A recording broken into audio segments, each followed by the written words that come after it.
ये कहानी लेखक की अपनी भावनाओं के द्वारा लिखी गई है। इस कहानी को सुनकर आप अपना मनोरंजन कर सकते हैं। इस कहानी में दर्शाए गए पात्र, उत्पादन और घटनाएं सभी काल्पनिक हैं। कहानी किसी भी व्यक्ति के भावनाओं, प्रथाओं और परंपराओं का अपमान नहीं करती है। ये कहानी पूरी तरह से काल्पनिक है। दोस्तों, सिर्फ आपसे एक ही रिक्वेस्ट है कि आप हमारी वीडियो को लाइक और सब्सक्राइब कर लिया कीजिए, क्योंकि हम इसे बहुत ही मेहनत से बनाते हैं और आप बिना लाइक और सब्सक्राइब किया ही चले जाते हैं। प्लीज प्लीज प्लीज, यह आपका प्यार होगा हमारे लिए। आप हमारे चैनल को लाइक और सब्सक्राइब जरूर कर लिया कीजिए, जिससे हमें लगेगा कि हमारी मेहनत व्यर्थ नहीं जा रही है और आपको हमारी वीडियो पसंद आई। और इसी तरह हम आगे भी अच्छी अच्छी स्टोरी आपके लिए लाते रहेंगे। तो चलिए अब बढ़ते हैं आगे स्टोरी में। 76 मिस्टर दीवान, आप बहुत बेशर्म है। देखो, मैं तो यूं ही बोल रहा था। तुमने मुझे वार्निंग दी है कि मैं किसी और लड़की की वह नहीं देख सकता, तो तुम भी मेरी बात सुनो। अगर तुमने मेरे अलावा किसी और लड़के की ओर देखा तो मैं उसका वह हाल करूंगा कि वह किसी और लड़की को देखने के काबिल नहीं रहेगा, समझी? उद्धरण चिन्ह। साक्षी मुस्कुरा कर कहती हैं, क्यों, अब तुम्हें जलन हो रही है क्या? आज के बाद मुझसे ऐसी बात मत करना, वरना मैं सच में किसी और को। साक्षी अपनी बात पूरी कर पाती कि पार्थ एक झटके में उसे अपनी ओर खींच लेता है और कहता है, किसी और को क्या? तुम्हारी नजर पर किसी और पर पड़ी तो मैं उसे जिंदा गाड़ दूंगा। मैं नहीं जानता कि तुमने अब तक किसी को डेट किया है या नहीं, और मुझे इस बात से मतलब भी नहीं है, लेकिन अब कि अगर तुमने किसी और की ओर देखा तो मुझसे बुरा कोई नहीं होगा, क्योंकि साक्षी गोयनका तुम सिर्फ मेरी हो, सिर्फ मेरी। इतना कहते ही पार्थ उसे बड़े इंटेंस नजरों से देखने लगता है। वही साक्षी ने आज पहली बार पथ के मुंह से इस तरह की बातें सुनी थी। उसके तो कान लाल होने लगी थी जब पार्थ ने ये कहा कि वह सिर्फ उसकी है। पता नहीं क्यों उसे पार्थ के मुंह से ये सुनकर बहुत अच्छा लगा। उसे शर्म से आने लगी थी। वही पार्थ साक्षी की कमर पर अपनी पकड़ मजबूत कर लेता है और उसकी ओर झुकने लगता है। ये देखकर साक्षी अपनी आंखें बंद कर लेती है। वही कोई था जो इस वक्त उन दोनों को अपनी नजरें रखे हुए था। वो इंसान जल्दी से अपना फोन निकालता है और उन दोनों की फोटो लेने लगता है। अब आगे। अगली सुबह सूरज की 3 तेज किरणों ने परी की नींद तोड़ी। वह अपनी आंखें कसकर बंद कर लेती है और अंगड़ाई लेते हुए कहती है, यार इतनी जल्दी सुबह कैसे हो गई? अभी तो मैंने सोना शुरू ही किया था। उद्धरण चिन्ह। क्योंकि आज हमारी शादी है और हमें शॉपिंग पर जाना है। उद्धरण चिन्ह। तभी एक डीप वॉइस उसके कानों में गूंजती है, जिसे सुनकर परी झाड़ से अपनी आंखें खोलती है और बेड पर बैठ जाती है। उसके सामने आदित्य खड़ा हुआ था, जिसने इस वक्त सिर्फ टॉवल पहन रखा था। उसकी अपर बॉडी नेकेड थी। ये देखकर परी अपनी आंखों को अपने हाथों से ढक लेती है और चिल्लाकर कहती है, मिस्टर दीवान, क्या आप पागल हो गए हैं? इस तरह से कोई कैसे बाहर आ सकता है? आदित्य के चेहरे पर डेविल स्माइल आ जाती है। वह परी की ओर आता है और इसके सामने खड़े होकर कहता है, इसकी आदत डाल लो, क्योंकि तुम्हें पूरी जिंदगी मुझे ऐसे ही देखना है। वैसे मेरी बॉडी काफी अच्छी है, तुम्हें इसे देखने में शर्माना नहीं चाहिए। उसके ऐसा कहने पर परी के कान लाल होने लगते हैं, जिन्हें आदि नोटिस कर लेता है। वही परी शर्माते हुए कहती है, मुझे ये सब शादी के बाद ही तो देखना है ना, फिर आप अभी से क्यों दिखा रहे हैं? जाए कपड़े पहन कर आइए, मुझे ऐसे देखने में शर्म आ रही है। तभी आदित्य कहता है, तो तुम शादी के लिए मान नहीं गई? चलो अच्छा है, मुझे जबरदस्ती नहीं करनी पड़ेगी। इतना कहकर आदि दूसरी दूर जाने लगता है। परी अपने चेहरे से अपना हाथ हटती है और कहती है, किसने कहा कि मैं शादी के लिए मान गई हूँ? मिस्टर दीवान, तुमने ही तो कहा कि तुम मुझे शादी के बाद ऐसे देखना चाहती हो। इसका तो यही मतलब हुआ ना कि तुम मान चुकी हो और तुम्हारी हाँ है। उद्धरण चिन्ह। परी ने आगे कुछ नहीं कहा, क्योंकि वह आदित्य से नहीं उलझा सकती थी। पता नहीं इस लड़के को इतनी बकवास बातें करना कहाँ से आई थी, जो वह परी को भी चुप कर दिया करता था। परी सोचती थी कि शायद ही कोई इंसान होगा जो उसके मुंह बंद कर सके, लेकिन आदित्य के कुछ शब्द ही उसे चुप कर देते थे। वह आदित्य को घूरते हुए देखने लगती है। तभी आदित्य कहता है, जाने मन इतना मत देखो, अभी तो हमारी शादी नहीं हुई है। मैं ऐसा वैसा लड़का नहीं हूँ, शादी से पहले कुछ नहीं समझी तुम। उद्धरण चिन्ह। आदित्य परी को किसी टीचर की तरह समझाते हुए कहता है, जिसे देखकर परी रहती है, आप तो ऐसे बोल रहे हैं जैसे मैं आपको सेड्यूस करने की कोशिश कर रही हूँ। मिस्टर दीवान, आप सच में एक नंबर की बेशर्म है। कहते हुए परी बाथरूम की ओर जाने लगती है और आदित्य के चेहरे पर एक स्माइल आ जाती है। कुछ देर के बाद आदित्य और परी रेडी होकर फार्म हाउस से बाहर जा ही रहे होते हैं कि परी नोटिस करती है गार्डन में एक चौपर खड़ा हुआ है। ये देखकर परी हैरान रह जाती हैं। वह आदित्य की ओर देखते हैं और कहती है, क्या हम आज चौपर से ऑफिस जाने वाले हैं? उद्धरण चिन्ह। आदित्य उसका हाथ पकड़ लेता है और कहता है, हम जाने वाले तो चौपर से ही हैं, लेकिन ऑफिस नहीं, कहीं और। उद्धरण चिन्ह। वह परी का हाथ पकड़ लेता है और उसे दूसरी ओर ले जाने लगता है। उद्धरण चिन्ह। परी कहती है, आपके कहने का क्या मतलब है मिस्टर दीवान? हमारे कई सारे प्रोजेक्ट पड़े हुए हैं, हमें वापस चले जाना चाहिए। आप जानते हैं कि हम काम डिले नहीं कर सकते। लेकिन आप। आदित्य के कदम रुक जाते हैं और वह परी की ओर देखते हुए कहता है, क्या तुम थोड़ी देर के लिए अपने बकबक पर नहीं कर सकती? मुझे लगा था तुम शांति से मेरे साथ चलोगी, लेकिन अब ऐसा महसूस हो रहा है कि तुम्हें जबरदस्ती ही उठाकर ले जाना पड़ेगा। उद्धरण चिन्ह। कहते हुए आदित्य परी को एक बार फिर से अपने कंधे पर उठा लेता है और जैसे ही वह पीछे जाने के लिए मुड़ता है, उसकी आंखें हैरानी से बड़ी हो जाती हैं। उसके सामने एक कार आ रही होती है, जिसे देखकर वह थोड़ा हैरान रह जाता है। उसने इस जगह के बारे में शायद ही किसी को बताया था। एक तो ऋषभ ही जानता था कि उसका कोई फार्म हाउस भी है, लेकिन उसने ऋषभ को यह इन्फॉर्म नहीं किया था कि वह इस वक्त यहाँ है। तभी परी धीरे से उसके कानों में कहती है, लो आ गई मेरी दोस्त मुझे बचाने के लिए। अब आप मुझे किसी तरह से हट नहीं कर सकते मिस्टर दीवान। अब मुझे नीचे उतर रही है, वरना अमायरा आपका मुंह तोड़ देगी। अमायरा किया नाम सुनकर आदित्य परी को कंधे से उतार देता है। ये देखकर परी के चेहरे पर एक डेविल स्माइल आ जाती है। वह कहती है, तो आप मेरी दोस्त से डरते हैं? चलो अच्छी बात है, अब मैं चली मेरी दोस्त के पास। उद्धरण चिन्ह। इतना कहकर परी अमायरा की कार की ओर बढ़ने लगती है, लेकिन आदित्य उसका हाथ पकड़कर उसे रोक देता है।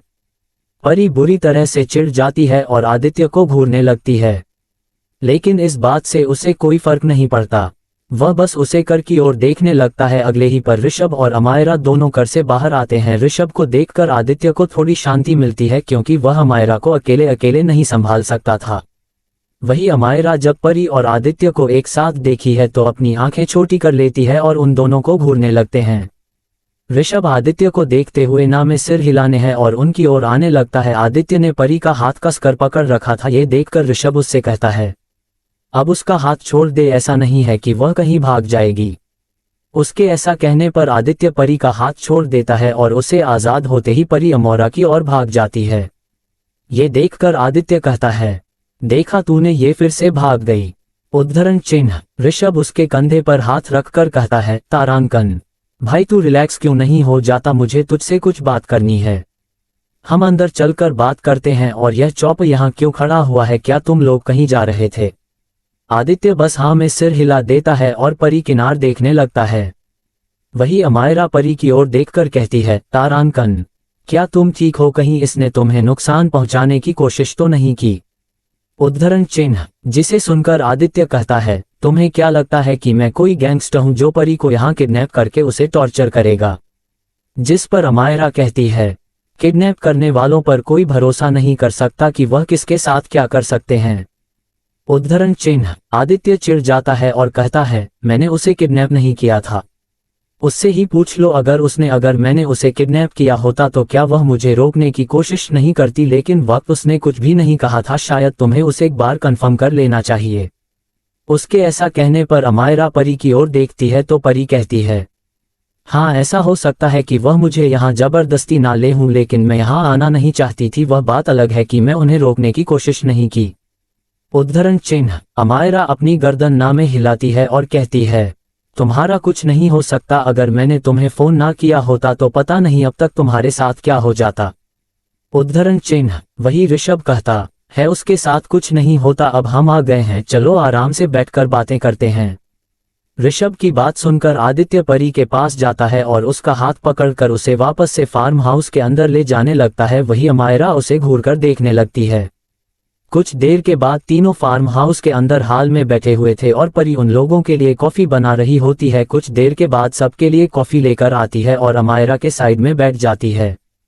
दूसरी साइड में आदित्य और ऋषभ बैठे हुए थे कि तभी अमायरा कहती है, अब मुझे कोई बताया कि तुम दोनों के बीच चल क्या रहा है? मैंने तुमसे कल पूछा था कि तुम्हारा बॉस किससे प्यार करता है, लेकिन तुमने मुझे इस बारे में कुछ नहीं बताया।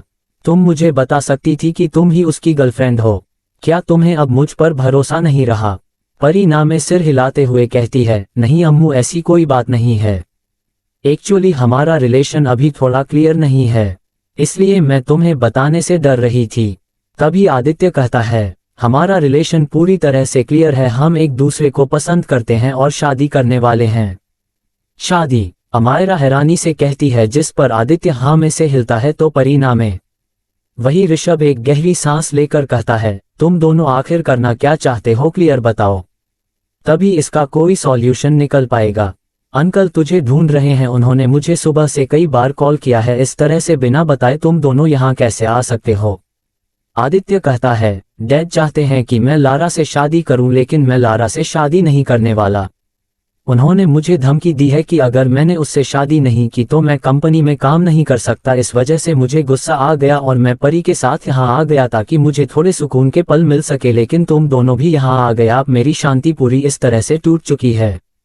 जिस पर ऋषभ कहता है, और तेरी वजह से मेरी कल रात से जो नींद उड़ी है उसका क्या? तुझे पता है मैं कल रात से ही कितना उलझा हुआ था, ये सोच रहा था कि पता नहीं ये लड़का क्या कर रहा है। तुझे उसकी कोई फिक्र नहीं है। उसकी बात सुनकर आदित्य अपना सर झुका लेता है। तभी अमायरा कहती है, क्या तुम दोनों सच में एक दूसरे से शादी करना चाहते हो? इसका जवाब ना है और तुम हाँ कह रहे हो। ये चल क्या रहा है यहाँ?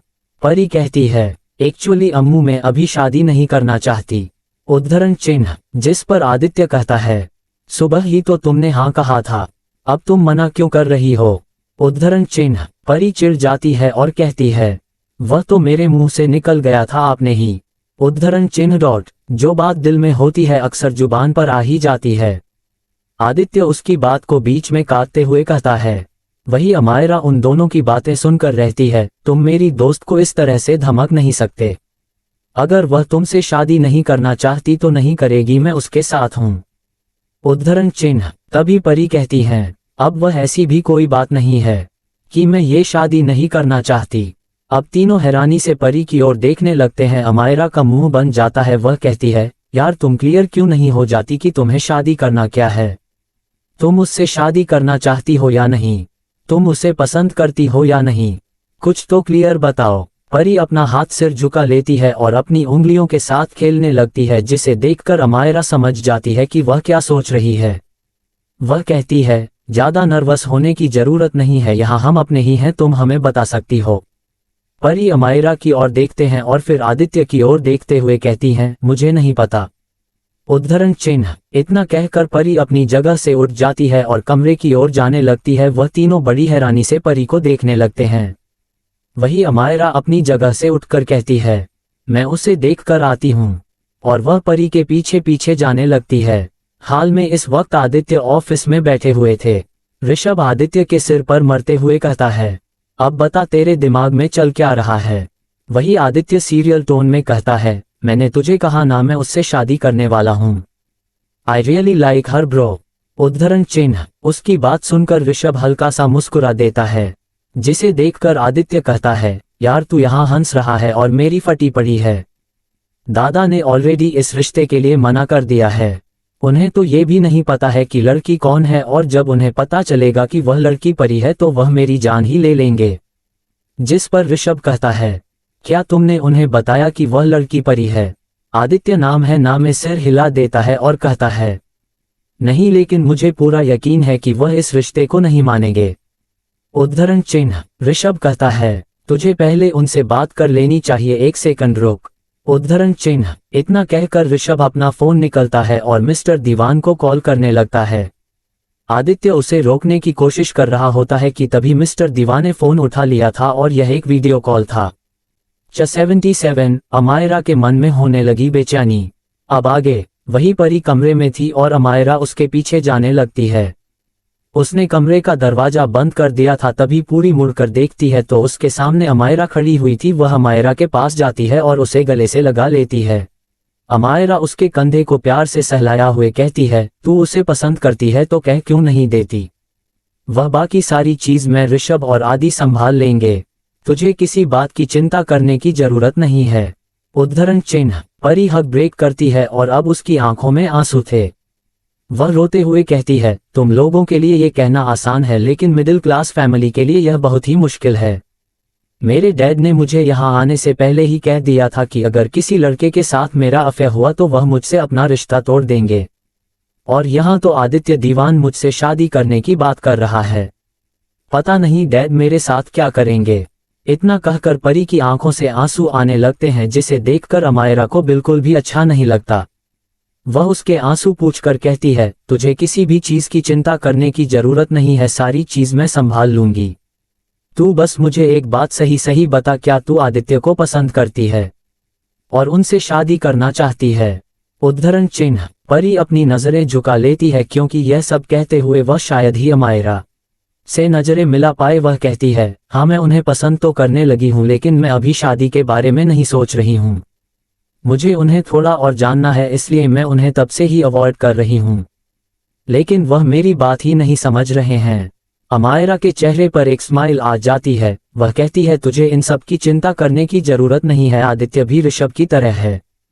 वह तेरी बात जरूर समझेंगे। और जहां तक बात रही आदित्य के डैड की, तो तुम बिल्कुल भी चिंता मत करो, उन्होंने इस रिश्ते के लिए हाँ कह दी है। हाँ कह दी है? क्या सच में वह हमारे रिश्ते को एक्सेप्ट कर चुके हैं? अमायरा मुस्कुराकर कहती है, हाँ बिल्कुल, ऋषभ ने उनसे बात की और उन्होंने कहा है कि वह पूरी तरह से रेडी है इस शादी के लिए। अगर आदित्य तुम्हें पहले ये बता देता कि जिस लड़की से बात शादी की बात कर रहा है तो वह तुम हो, तो वो पहले ही मान जाते। मिस्टर दीवान और उनकी वाइफ तुम्हें बहुत पसंद करते हैं। कंग्रेचुलेशंस। उद्धरण चिन्ह। परी के चेहरे पर खुशी झलक पड़ती है। वह अमायरा को कसकर गले लगा लेती है और दोनों दोस्त पागल की तरह चिल्लाने लगते हैं। उनकी आवाज नीचे हाथ तक आ रही होती है, जिसे सुनकर दोनों लड़के घबरा जाते हैं और जल्दी से ऊपर की ओर जाने लगते हैं। लेकिन जैसे ही वह कमरे का दरवाजा खोलकर देखते हैं, दोनों ही हैरान रह जाते हैं, क्योंकि इस वक्त परी और अमायरा किसी छोटे बच्चों की तरह उछल रहे होते हैं। दोनों एक दूसरे की ओर देखते हैं और फिर नामे सर हिलाने लगते हैं। दूसरी तरफ इस वक्त पार्थ थे मिरर के सामने खड़ा हुआ था और अपने टाई बांध रहा था। वह एक गाना गुनगुना रहा था जो एक रोमांटिक सॉन्ग था। इस सॉन्ग को गुनगुन हुए उसे साक्षी की याद आ जाती है, जिसकी वजह से उसके चेहरे पर एक अलग ही चमक आने लगती है कि तभी उसके कमरे में किसी की दस्तक होती है। पार्थ मिरर में उस इंसान को देखा है और उसकी आंखें छोटी हो जाती है। वह अपने चेहरे के स्माइल को तुरंत ही हटा लेता है और उसे इंसान को घूरते हुए कहता है, तू यहाँ क्या कर रही है?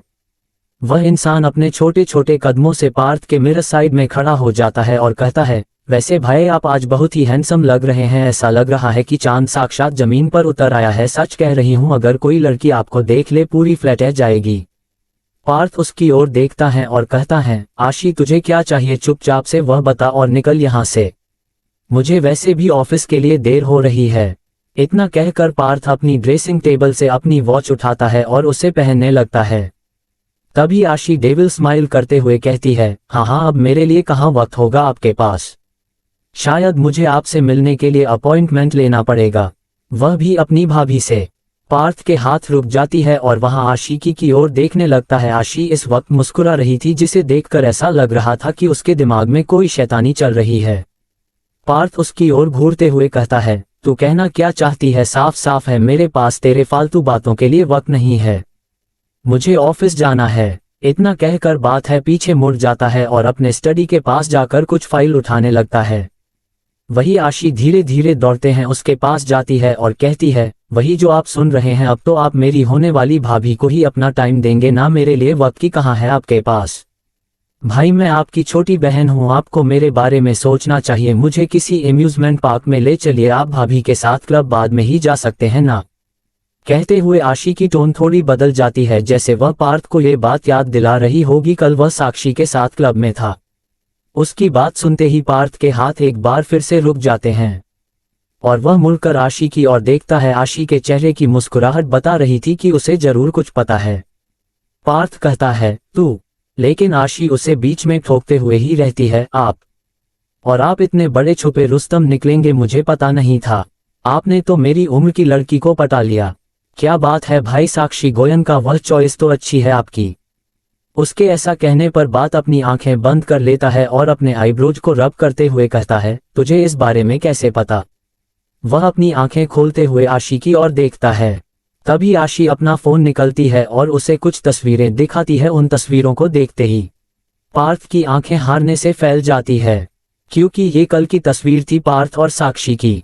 वो उसके फोन को छीनने की कोशिश करता है, लेकिन उसके पहले ही आशी उस फोन को दूर हटा देती है और कहती है, इतनी जल्दी यह नहीं मिलने वाला। तभी पार्थ उसे डांटते हुए कहता है, उसके पहले मुझे एक बात बताओ, कल तू क्लब में थी, वह भी इतनी रात को। जिस पर आशिकी कहती है, जान थी और आपकी तरह बिना पूछे नहीं।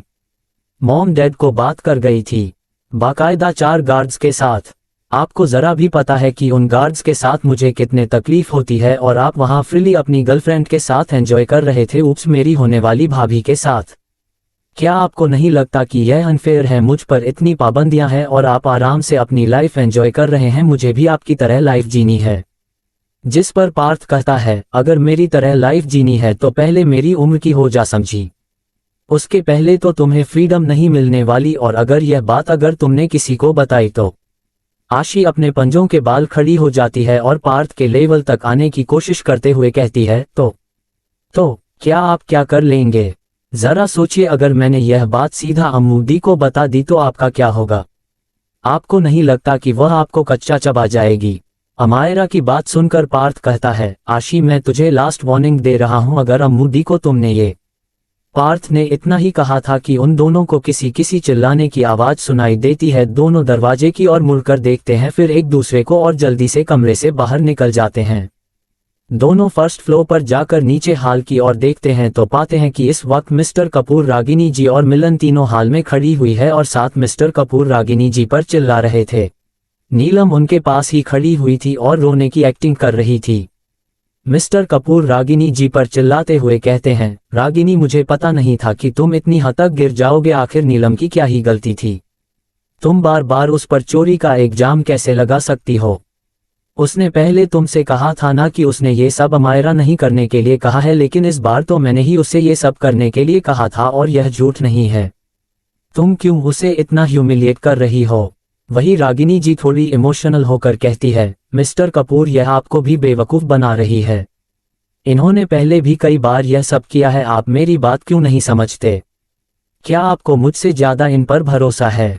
मिस्टर कपूर चिल्लाकर कहते हैं, हाँ है, मैं उसे बचपन से जानता हूँ, उसने इतने सालों तक हमारी मदद की है। मैं मानता हूँ कि उसने कुछ गलतियाँ की है, लेकिन इसका मतलब यह नहीं है कि वह हर बार ही गलती करेगी। रागिनी तुम अभी इसी वक्त उससे माफ़ी मांगो, वरना मुझसे बुरा कोई नहीं होगा। उसके ऐसा कहने पर रागिनी जी नीलम की ओर घूर कर देखने लगती है। वही नीलम मिस्टर कपूर के पास आ जाती है और उनके कंधे पर हाथ रखकर कहती है, मिस्टर कपूर यह सब करने की जरूरत नहीं है। मैं समझ सकती हूँ कि रागिनी को मुझे प्रॉब्लम होती है, वह नहीं चाहती कि मैं इस घर में रहूं, तो मैं चली जाऊंगी। आप प्लीज उसे इस तरह से माफ़ी मांगने के लिए मत कहिए। वही मिस्टर कपूर कहते हैं, तुम कहीं नहीं जाने वाली, तुम भी रहोगी इसी घर में। अदिति को भी कॉल कर लो, जब से अमायरा की मॉम की डेथ हुई है तब से तुम दोनों यहीं रह रहे हो, तुम दोनों इस फैमिली से अलग नहीं हो, इसलिए मेरा फैसला है कि तुम दोनों यहीं रहोगे। और जब तक रागिनी तुम नीलम से माफ़ी नहीं मांग लेती, मुझसे बात करने की कोशिश मत करना, और न ही मेरे लिए कुछ करने की जरूरत है।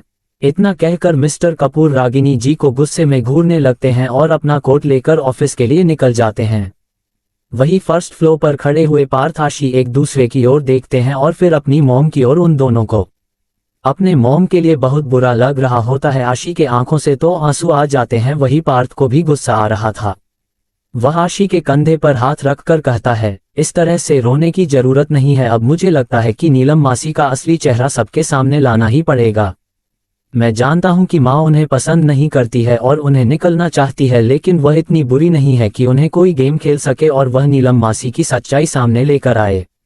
लेकिन आज नीलम मासी ने हद पार कर दी, उसका खामियाजा अब उन्हें भुगतना ही पड़ेगा। इतना कहते ही पार्थ के चेहरे पर सीरियस एक्सप्रेशन आ जाते हैं। वही आशी अपने आंसू पोंछकर कहती है, आप बिल्कुल सही कह रहे हैं भाई, हमें जल्द से जल्द नीलम मासी को यहाँ से निकलना होगा, वरना ये धीरे धीरे मॉम को डैड की जिंदगी से निकाल देंगे। पार्थ उसके कंधे को प्यार से सहलाते हुए कहता है, ऐसा कुछ नहीं होगा, मैं हूं ना, तो चिंता मत कर, मैं सभी चीज संभाल लूंगा। दूसरी तरफ दीवार मैंशन में इस वक्त मिस्टर दीवान काफी गुस्से में बैठे हुए थे। वही आदित्य की माँ उनके पास बैठी हुई थी और उनसे कहते हैं, अगर आप उन दोनों के रिश्ते को मान चुके हैं तो फिर इतना गुस्सा क्यों कर रहे हैं? इसके जवाब में मिस्टर दीवान कहते हैं, क्योंकि आदित्य ने मुझसे इतनी बड़ी बात छुपाई। वह हमारी कंपनी की एक एम्प्लॉय को डेट कर रहा है और किसी को इस बात की भनक भी नहीं है। तभी आदित्य की मॉम कहती है, अगर वह एक एम्प्लॉय है तो फिर भी क्या हुआ, जरा आप ये बात तो सोचिए कि वह परी है, आप परी को बहुत पसंद करते हैं ना। जिस पर मिस्टर दीवान कहते हैं, मैं परी के काम को बहुत पसंद करता हूँ, उसके काम करने का तरीका बहुत अच्छा है। इसका मतलब यह नहीं है कि मैं उसे दीवान फैमिली की इकलौती बहू बना लूँ। उसके लिए उसके अंदर कुछ और क्वालिटीज भी होनी चाहिए जो शायद एक मिडिल क्लास लड़की में ना हो। ऐसा होगा तो मैं परी को कभी इस घर की बहू नहीं बनने दूंगा। आदित्य की मां कहती है, लेकिन आपने तो ऋषभ से।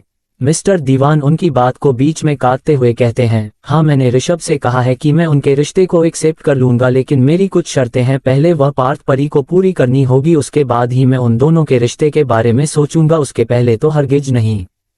उद्धरण चिन्ह। आदित्य की मां एक गहरी सांस लेती है और उनकी ओर देखने लगती है। दोनों बाप बेटी एक जैसे ही थे, अगर अपनी जिद पर आ जाए तो उसे पूरा किए बिना नहीं रुकते थे। अब उन्हें डर था कि कहीं इस चीज की वजह से उनके बीच दूरी ना आ जाए। दूसरी ओर अमायरा और ऋषभ इस वक्त आदित्य के फार्म हाउस में थे। अमायरा इस वक्त एक कमरे की बालकनी में खड़ी हुई थी और ठंडी हवाओं का मजा ले रही थी। तभी ऋषभ आता है और उसे बैक कर लेता है। ये देखकर अमायरा के चेहरे पर एक स्माइल आ जाती है। ऋषभ उसके कंधे पर अपना चीन रखकर कहता है, तो क्या तुम्हें यहाँ आकर अच्छा लग रहा है? अमायरा बिना किसी भाव के कहती है, एक दिन ऑफिस से छुट्टी लेकर किसे अच्छा नहीं लगता। मैं सोच रही थी कि हम चारों किसी ट्रिप पर चलते हैं, वहां फिर एंजॉय करेंगे। इसके जवाब में ऋषभ कहता है, एक बार उन दोनों की शादी हो जाने दो, उसके बाद हम सभी बाहर चलेंगे और मुझे पूरी उम्मीद है कि हमें वहां बहुत मजा आएगा, हमारे कई सारी मेमोरीज बनेगी। अमायरा मुड़कर ऋषभ की ओर देखती है और उसकी आंखों में देखते हुए कहती है, वैसे हमारी कोई खास मेमोरीज नहीं है साथ में, हमें तो अभी बहुत सारी मेमोरीज बनानी है। ऋषभ उसके कमर पर हाथ रखते हैं, उसे अपनी ओर खींच लेता है और कहता है, इसके लिए पूरी जिंदगी है हमारे पास, तुम्हें इस तरह घबराने की जरूरत नहीं है। उद्धरण चिन्ह। इतना कहकर वह अमायरा के फोरहेड पर किस कर लेता है और उसकी ओर मुस्कुराते हुए देखने लगता है। वही अमायरा अपने मन में दोहराती है, पूरी जिंदगी, लेकिन मैंने एक बार इस जिंदगी को खत्म होते हुए देखा है, मुझे डर है कि कहीं फिर से वह सारी चीज ना होने लगे। ऋषभ, हमें जल्दी से उन लोगों को अपनी जिंदगी से हटाना होगा ताकि हम एक दूसरे के होकर अपनी पूरी जिंदगी साथ में बिता सके। अमायरा ऋषभ के सीने से लग जाती है और उसे कसकर पकड़ लेती है। पता नहीं क्यों उसे थोड़ी घबराहट हो रही थी, उसे ऐसा लग रहा था जैसे कोई अनहोनी ना हो जाए। आगे स्टोरी और भी इंटरेस्टिंग है, लेकिन दोस्तों आगे बढ़ने से पहले चैनल को लाइक और सब्सक्राइब कर लो और 200 लाइक का टारगेट पूरा कर दो। और अगर स्टोरी आपको पसंद नहीं आ रही है तो हमें कमेंट करके जरूर बताइए, जिससे ये स्टोरी हम यहीं पर रोक दें और दूसरी नई स्टोरी आपके लिए लेकर आए। चलिए अब आगे स्टोरी में बढ़ते हैं। Story by SS explainer. 78 Rishabh और अमायरा के क्यूट मोमेंट। अब आगे। अमायरा ने ऋषभ को कसकर गले से लगाया हुआ था कि तभी उसका फोन बजने लगता है। उसकी आवाज सुनकर अमायरा हक ब्रेक करती है और ऋषभ से कहती है, मैं देखती हूँ किसका कॉल है। उद्धरण चिन्ह। ऋषभ हाँ में सिर हिला देता है। अमायरा फोन उठाने कमरे के अंदर चली जाती है। वो देखती है तो आशी का कॉल था। ये देखकर उसके चेहरे पर एक स्माइल आ जाती है और वो झट से फोन उठा लेती है। लेकिन जैसे ही अमायरा उसकी बात सुनती गई, उसकी आंखें गुस्से से लाल हो जाती है। वो फोन को कसकर पकड़कर कहती है, ठीक है मैं आती हूँ। उद्धरण चिन्ह। इतना कहकर अमायरा फोन कट देती है। तभी ऋषभ कमरे में आता है और उसके चेहरे के भाव देखकर समझ जाता है कि कुछ गड़बड़ है। वो अपनी आईब्रो चढ़ाकर कहता है, कुछ हुआ है क्या? अमायरा हाँ में सिर हिलाकर कहती है, हाँ घर में कुछ गड़बड़ हो गई है, हमें भी जल्दी जाना होगा। उद्धरण चिन्ह। ऋषभ हाँ में सिर हिलाकर कहता है, ठीक है मैं देखकर आता हूँ कि वो दोनों रेडी है या नहीं, फिर हम साथ ले निकलेंगे। उद्धरण चिन्ह। अमायरा उसका हाथ पकड़कर कहती है, उन दोनों को यही छोड़ दीजिए, थोड़ा साथ में टाइम स्पेंड करेंगे तो अच्छा रहेगा, हम वापस चलते हैं, जरूरी है। उद्धरण चिन्ह। अमायरा की बात सुनकर ऋषभ वहीं रुक जाता है और हाँ में सर हिला देता है। इधर दूसरी तरफ परी आदित्य को कहती है, हम वापस कब जाने वाले हैं? जिस पर आदित्य कहता है, कुछ दिनों के बाद। तुम्हें कोई परेशानी है क्या? परी आदित्य के पास आती है और कहती है, परेशानी तो नहीं है, लेकिन आपको नहीं लगता कि अगर मैं ज्यादा दिन के लिए लीव पर रही तो वह लोग मुझे जब से निकाल देंगे? उद्धरण चिन्ह। इतना कहकर परी आदित्य को बहुत ही इनोसेंटली देखने लगती है। उसकी बात सुनकर आदित्य एक गहरी सांस लेता है और उसके करीब आते हुए अपने दोनों हाथों को उसकी कमर पर रख देता है। परी की कमर इतनी छोटी सी थी कि आदित्य उसे अपने हाथ से ही नाप सकता था। वही परी खुद में सिमटने की कोशिश करती है क्योंकि आदित्य के करीब आते ही उसे कुछ अलग सा एहसास होने लगता था। वह अपने नजरें झुका लेती है। आदित्य मुस्कुराते हुए कहता है, तुम्हें जॉब से कोई नहीं निकल सकता, क्योंकि अब तुम उसे कंपनी के लेडी बॉस बनने वाली हो। आदित्य दीवान की पत्नी, समझ में आया तुम्हें? हम कुछ दिन हम साथ में इसलिए स्पेंड करने वाले हैं क्योंकि तुम मुझे समझना चाहती हूँ। परी हाँ ने सिर हिला देती है। तभी आदित्य कहता है, तुम ये जानना चाहती हो कि मैं कैसा इंसान हूँ? परी एक बार फिर से हाँ मिला देती है। और तुम मुझसे बहुत प्यार करती हो। उद्धरण चिन्ह। परी बिना सोचे समझे फिर से एक बार हाँ ने सिर हिला देती है, जिसे देखकर आदित्य हंस पड़ता है। वही परी को जब एहसास होता है कि उसने अभी क्या किया तो वह झट से आदित्य की ओर देखते हैं और शिकायत करते हुए कहती है, आपने फिर से मुझे फंसा दिया, ये तो सही नहीं है। उद्धरण चिन्ह। आदित्य कहता है, everything is fair and love and वार, और यहाँ पर तो प्यार की बारिश हो रही है। इतना कहकर वह आदि परी को कसकर गले लगा रहता है। परी भी उसके सीने में अपना सर छुपा लेती है और उसकी कमर पर अपने हाथ बांध देती है। अमायरा और ऋषभ कपूर मैंशन के लिए निकल चुके थे। इस वक्त पार्थ और आशी पार्थ के कमरे में थे। आशी बहुत ही ज्यादा उदास लग रही थी। वही रागिनी जी भी अपने कमरे में बैठी हुई थी, उनकी आंखों से आंसू आ रहे थे। उन्हें मिस्टर कपूर की बातें जो याद आ रही थी। कुछ देर के बाद ही अमायरा और ऋषभ कपूर मैंशन पहुंच जाते हैं। नीलम इस वक्त हाल में बैठी मजे से अंगूर खा रही होती है। उसे देखते ही अमायरा का दिमाग खराब हो जाता है। आशी ने उसे सारी बात बता जल्दी थी। अमायरा का दिल कर रहा था कि वह नीलम को इसी वक्त इस घर से बाहर निकाल दे। अमायरा के पास इतनी पावर थी कि उसके ऐसा करने पर इस घर का कोई इंसान उसे कोई सवाल नहीं करता। लेकिन वह नीलम को पूरी तरह से अपनी जिंदगी से निकलना चाहती थी, इसलिए उसके खिलाफ सबूत भी तो चाहिए थे। इधर नीलम अमायरा को देखकर अपनी जगह से खड़ी हो जाती है और उसकी ओर बढ़ने लगती है। वही अमायरा नीलम के साइड से होते हुए चले जाते हैं। ये देखकर नीलम पूरी तरह से हैरान हो जाती है और वह अमायरा से कहती है, अम्मू क्या तुम मुझसे नाराज हो? अमायरा के कदम रुक जाते हैं, उसके साथ ही ऋषभ भी रुक जाता है। अमायरा मुड़कर नीलम की ओर देखते हैं और कहती है, क्या आपने कुछ ऐसा किया है जिसकी वजह से मैं नाराज हो सकती हूँ? नीलम अमायरा के पास आती है और उसका हाथ पकड़ लेती है। ये देखते ही हमारा की आंखें छोटी हो जाती है। वह अपना हाथ झटक देती है और कहती है, मुझे इस तरह से बिना मतलब के छूने की जरूरत नहीं है। आप अच्छी तरह जानते हैं कि मुझे ये सारी चीज पसंद नहीं है। अमायरा की बात सुनकर निगम मुस्कुराते हुए कहती है, हाँ बेटा मुझे पता है तुम्हें ये पसंद नहीं है, लेकिन मैं तो बस आपको तुम्हें ये बताना चाहती थी कि इस बार मैंने कुछ नहीं किया है और रागिनी ने ही, मॉम ने मुझे कुछ नहीं बताया है। मैं खुद ही उनसे मिलने आई हूँ। अगर आप मुझे जाने देंगे तो मैं उनसे मिल लूँ। उद्धरण चिन्ह। इतना कहकर अमायरा बिना नीलम की बात सुनो रागिनी जी के कमरे की ओर जाने लगती है। वही ऋषभ अमायरा को छोड़कर गार्डन की ओर चला जाता है। इधर रागिनी जी से न मिल आशी और पार्थ से मिलने जाती है। दोनों कमरे में उदास बैठे हुए थे। वही अमायरा को देखते ही आशी अपनी जगह से खड़ी हो जाती है और उसकी ओर जाने लगती है और अमायरा क्यों कसकर गले से लगा लेती है। अमायरा उसकी पीठ का सहभाते हुए कहती है, डोंट वरी, हम उन्हें यहाँ से निकाल देंगे। मेरे पास एक प्लान है। पार्थ और आशी एक साथ कहते हैं, प्लान? उद्धरण चिन्ह। आशी हक ब्रेक करती है और अमायरा की ओर देखने लगती है। अमायरा मुस्कुरा कर कहती है, तारांकन, हाँ तो हम तुम दोनों चिंता मत करो।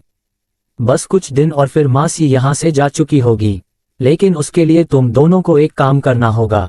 तारांकन। अमायरा उन दोनों को अपना प्लान बताती है और दोनों हाँ में सिर हिला देता है। दूसरी तरफ ऋषभ में मैंशन के गार्डन में आ चुका था। उसे कुछ जगहों की जानकारी चाहिए थी। मैंशन के गार्ड्स इस वक्त ऋषभ से दूरी बनाकर खड़े हुए थे। उन्हें इस बात का अंदाजा ही नहीं था कि इस वक्त ऋषभ कुछ ढूंढ रहा है। होता भी कैसे, वो ऋषभ गोयन का था और साथ में इस घर का दामाद। कोई उसे पर शक भी कैसे करता। इधर ऋषभ गार्डन में घूमते हुए एक गराज के सामने आ जाता है। वहां पर कुछ विंटेज कार पड़ी हुई थी जो लग्जरी की निशानी थी। ऋषभ उन कार्स को देखता है और उनकी ओर जाने लगता है। ये देखकर दो गार्ड्स एक दूसरे की ओर देखते हैं और थोड़े से घबराए हुए से नजर आते हैं। इतने में ही अमायरा ऋषभ को ढूंढते हुए उस तरफ आ जाती है और वह भी उन पास की ओर चले जाती है। ऋषभ उन कार्स को टच करके देखता है। उसे भी इस तरह की विंटेज गाड़ियों का शौक था। उन्हें देखते ही ऋषभ के चेहरे पर स्माइल आ जाती है। वही अमायरा उसे देखकर कहती है, क्या आप मेरे साथ लॉन्ग ड्राइव पर चलेंगे? इसकी आवाज सुनकर ऋषभ उसकी ओर देखता है और कहता है, बिल्कुल, लेकिन उसके पहले जरा मुझे एक बात बताओ, क्या ये जगह तुम्हें कुछ जानी पहचानी सी नहीं लग रही है? उद्धरण चिन्ह। जिस पर अमायरा कहती है, मेरा ही तो घर है, जाना पहचाना क्यों नहीं लगेगा? ऋषभ कहता है, मेरे कहने का वह मतलब नहीं है। इस जगह को देखकर क्या तुम्हें कुछ याद नहीं आ रहा है? अमायरा एक बार फिर से सोच में पड़ जाती है और लेकिन उसे कुछ याद ही नहीं आता। वह कहती हैं, मुझे तो कुछ याद नहीं आ रहा है, आप ही मुझे बता दीजिए। उद्धरण चिन्ह। वही ऋषभ उसे मुस्कुराते हुए देखकर कहता है, याद भी कैसे होगा, उसे वक्त तुम बस 5 साल की जो थी और मैं 11 साल का था और यहाँ बैठकर एक किताब पढ़ रहा था। फ्लैशबैक। ऋषभ हमेशा से ही पढ़ाई में होशियार था, बचपन से ही उसे किताबों का शौक था। आज अमायरा के घर पर गेट टुगेदर थी और इसके बावजूद वह किताबों में ही डूबा रहता था और पढ़ते पढ़ते इस ओर आ गया था। जैसे ही उसे गराज दिखती है उसे लगता है कि उसे थोड़ी देर सुकून के मिल जाएंगे, क्योंकि घर के अंदर तो अमायरा उसके पीछे ही पड़ी रहती थी। वह यहाँ आकर पढ़ रहा होता है, कुछ देर तो सुकून से बीतते हैं, लेकिन अमायरा उसे ढूंढते हुए यहाँ भी आ जाती है। उसके हाथ में इस वक्त फूलों से भरी एक थाल थी और उसमें एक छोटा सा दिया जो शायद एक खिलौना था। अमायरा उस थल को लेकर ऋषभ के सामने आकर खड़ी हो जाती है। ऋषभ उसे देखता है, अपनी आंखें छोटी करके कहता है, तुम फिर से आ गई, तुम मुझे कुछ देर के लिए अकेला क्यों नहीं छोड़ देती? जिस पर अमायरा कहती है, मैं आपको अकेला नहीं छोड़ सकती, हमें पूरी जिंदगी साथ रहना है, इसीलिए मैंने आपके लिए पूजा की है। ऋषभ कहता है, पूजा की है? कौन सी पूजा की है? अमायरा मुस्कुरा कर कहती है, वही जो मॉम डैड के लिए करती है। मैंने तो उनसे कहा था कि मैं भी आपके लिए फास्ट रखूंगी, लेकिन फिर स्वीट देखकर मुझे उन्हें खाने का मन किया और मैं 2-3 गुलाब जामुन खा गई। मेरा व्रत टूट गया, लेकिन कोई बात नहीं, मैं आपकी पूजा करूंगी, आप चुपचाप से बैठे रहना।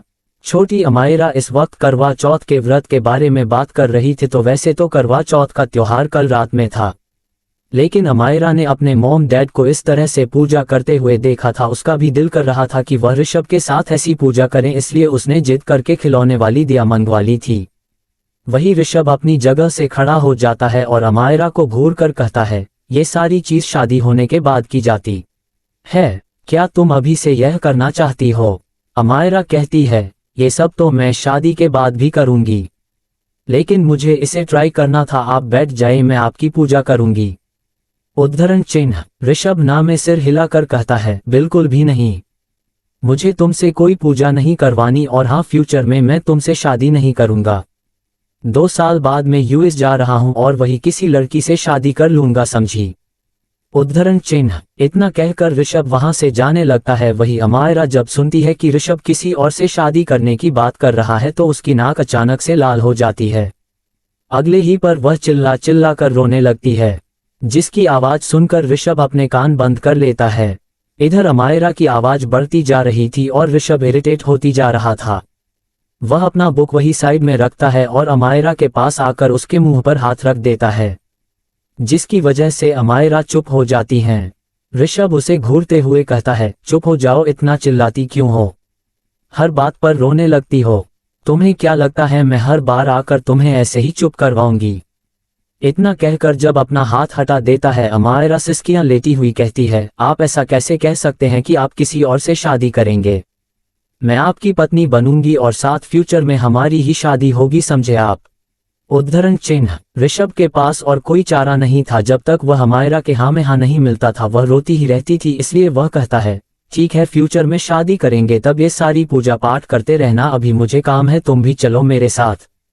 इतना कहकर ऋषभ आगे बढ़ाने को हुआ तो अमायरा ने उसकी शर्ट को पकड़ लिया।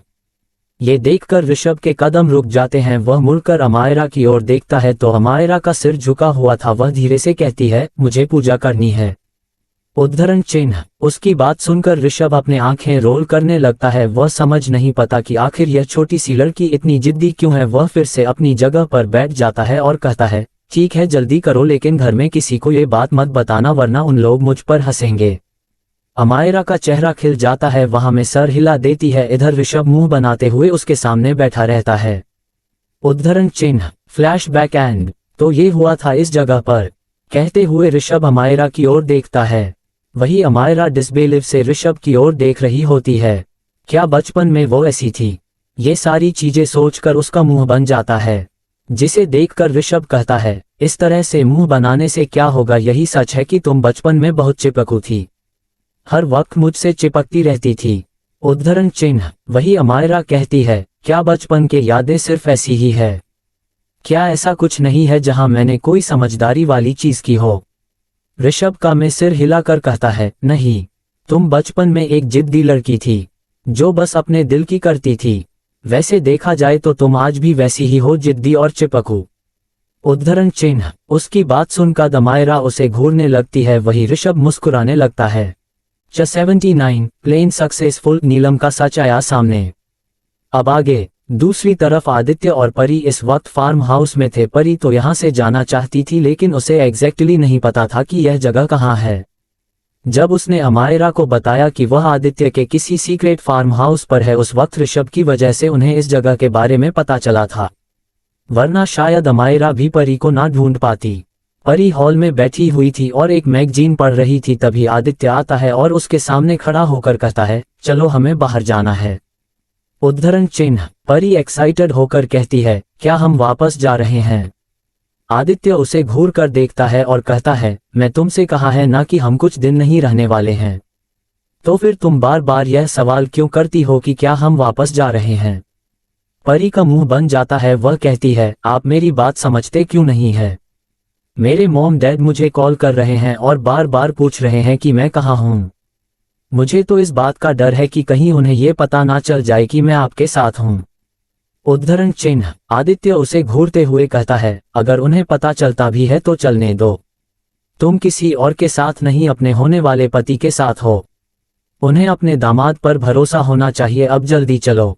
उद्धरण चिन्ह। परी ना में सिर हाथ देती है और कहती है, अगर आप इसके बाद मुझे घर लेकर चलेंगे तभी मैं यहाँ से जाऊंगी, वरना नहीं। उद्धरण चिन्ह। आदित्य अपने हाथ बांध कर कहते हैं, यह क्या जिद पकड़ ली है तुमने घर जाने की? क्या शादी के बाद भी तुम ऐसा ही करने वाली हो? परी अपनी जगह से खड़ी हो जाती है और कहती है, आप आर्गुमेंट में हर बार शादी की बात क्यों ले आते हैं? मैंने आपसे कहा था ना, मैं अभी शादी नहीं करूंगी। फिर भी आप। आदित्य गहरी सांस लेकर कहते हैं, अभी नहीं लेकिन कभी तो होगी। उस वक्त क्या तुम ऐसा नाटक करोगी, बार बार घर जाने की, अपने पति से दूर जाने की? क्या किसी अच्छी लड़की को यह बात शोभा देता है कि वह बार बार अपने मायके जाने की जिद करें? उद्धरण चिन्ह। परी अपनी जगह से खड़े हो जाती है और आदित्य को घुसते हुए कहती है, अभी तो मेरा ससुराल नहीं बना है आपका दीवान मैंशन, इसीलिए मुझे घर जाना है। मेरे मॉम डैड बहुत ही स्ट्रिक्ट है, अगर उन्हें पता चला कि मैं बिना शादी के इतने दिन आपके साथ रही हूं तो मुझसे गुस्सा हो जाएंगे। प्लीज आप मेरी बात समझिए ना। आदित्य परी की ओर देखा है तो इस वक्त परी की आंखों में थोड़ी उदासी नजर आती है। वह जानता था कि परी के पेरेंट्स किस चीज की धमकी दी थी। कोई भी बच्चा यह नहीं चाहेगा कि जीते जी उसके पेरेंट्स उससे अपना रिश्ता तोड़ दे, इसलिए वह परी की कंडीशन को समझते हुए वह कहता है, ठीक है कल हम वापस चलते हैं, लेकिन तुम कहीं गायब मत हो जाना, हम दोनों शादी करने वाले हैं। वैसे भी डैड में मेरी बात मार ली है, तुम्हें किसी चीज से डरने की जरूरत नहीं है, मैं हूं ना। उद्धरण चिन्ह। परी मुस्कुरा कर कहती है, हाँ मुझे पता है, मुझे किसी चीज से डरने की जरूरत नहीं है, क्योंकि मेरे पास अम्मू जो है वह सारी चीज संभाल लेती है, इसीलिए मैं बहुत खुश हूँ। उद्धरण चिन्ह। इतना कहकर परी अपने बाल फ्लिप करते हुए आदित्य के सामने से निकल जाती है। वही परी के मुंह से अमायरा का नाम सुनकर आदित्य आंखें रोल करने लगता है। एक सेकंड के लिए उसे लगा था कि परी उसकी बात करेगी, लेकिन इसमें तो यहाँ वक्त ही बदल दिया। वही परी भी जानती थी कि अमायरा का नाम सुनकर आदि चिढ़ जाएगा, इसलिए उसने जानबूझकर अमायरा का नाम उसे किया। अगली सुबह अमायरा ऑफिस के लिए निकल रही होती है कि तभी उसे आशी का कॉल आता है। ये देखकर वह मुस्कुराने लगती है। वह अपना फोन अपने कान में रख लेते हैं और कहती है, क्या सब कुछ तैयार है? जिस पर सामने से आशी कहती है, हाँ अम्मू दी सब कुछ तैयार है, मुझे पूरी उम्मीद है कि आज मेरा मासी का घर में आखिरी दिन होगा, आप बस जल्दी से आ जाए। उद्धरण चिन्ह। अमायरा मुस्कुराते हुए खुद को मिरर में देखती है और कहती है, अब वक्त आ गया है आपकी बर्बादी का मेरी प्यारी मासी जी। इतना कहकर कहा डेविल स्माइल करने लगती है और अपना बैग उठाकर कपूर मैंशन के लिए निकल जाती है।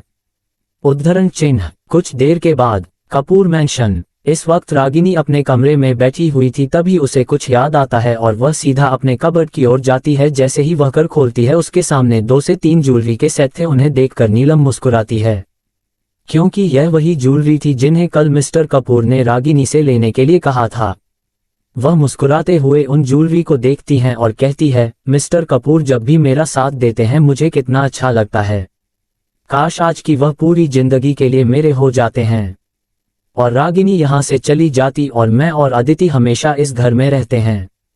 पहले तो मेरी बहन की वजह से मिस्टर कपूर मुझे नहीं ले और अब रागिनी हमारे बीच में आ गई।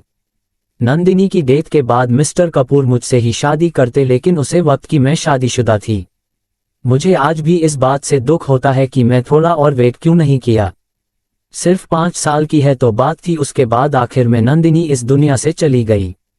काश कि मैंने थोड़ा इंतजार किया होता तो आज मिस्टर कपूर मेरे होते। सिर्फ उद्धरण चिन्ह। इतना कहते हुए नीलम उन गहने को प्यार से देखने लगती है, तभी किसी की आवाज उनके कानों में पड़ती है, और किसने कहा कि मैं तुम्हारा होता। यह आवाज सुनकर नीलम की आंखें हैरानी से बड़ी हो जाती है। वह झट से पीछे मुड़कर देखती है तो उसके सामने मिस्टर कपूर और रागिनी जी खड़े हुए थे। ये देखकर तो उसके सांस से ही अटक जाती है। वही नीलम उन दोनों को ही देख रही होती है, तभी वह देखती है कि उन दोनों के पीछे अमायरा भी खड़ी हुई है। अमायरा को देखकर उन्हें हार्ट अटैक की आ जाता है। कुछ देर के बाद सभी हॉल में खड़े हुए थे। अमायरा और नीलम के सामने खड़ी हुई थी और सही रागिनी जी और मिस्टर कपूर दूसरी ओर खड़े हुए थे। अमायरा नीलम को घूरते हुए कहती है, मासी आपको किस तरह की बातें कर रही थी? क्या आप डेट से शादी करने के बारे में सोच रही थी? नीलम घबराते हुए कहती है, नहीं ऐसा तो कोई बात नहीं है, देखो मैं तो बस। अमायरा चिल्लाते हुए कहती है, झूठ मत बोलिए, हम लोगों ने आपकी पूरी बात सुनी है। क्या आप सच में मेरी माँ बनने की? इतना कहते ही अमायरा रुक जाती है। ये सच था कि वह ये बात जानती थी कि नीलम के मन में क्या है, लेकिन उसके मुंह से यह सारी बातें सुनकर उसे अजीब सी फीलिंग आ रही थी। वह चाहती थी कि नीलम का चेहरा सामने आ जाए। उसके सामने आने पर उसे लगा था कि शायद वह ज्यादा रिएक्ट ना कर पाए, लेकिन यहाँ तो नीलम उसकी मॉम की डेथ से खुश हो रही थी, जिस वजह से अमायरा को बहुत बुरा लग रहा था। वह कहती है, आप मेरी माँ के मरने की वजह से खुश थी ताकि आप डैड से शादी कर सके। नीलम न के सिर हिलाते हुए कहती हैं, ऐसी कोई बात नहीं है अम्मू, मैं तो तुम्हारी माँ बनना चाहती थी, बस यही बात है। देखो अगर उसे वक्त मेरी शादी ना हुई होती तो मिस्टर कपूर शायद मुझसे ही शादी करते हैं, ना मिस्टर कपूर। इतना कहकर नीलम मिस्टर कपूर की ओर देखते हैं तो रागिनी जी मिस्टर कपूर का हाथ पकड़ लेती है। नीलम आगे कहती है, सच बताए अगर वह मौका होता तो क्या आप मुझे छोड़कर रागिनी से शादी करते?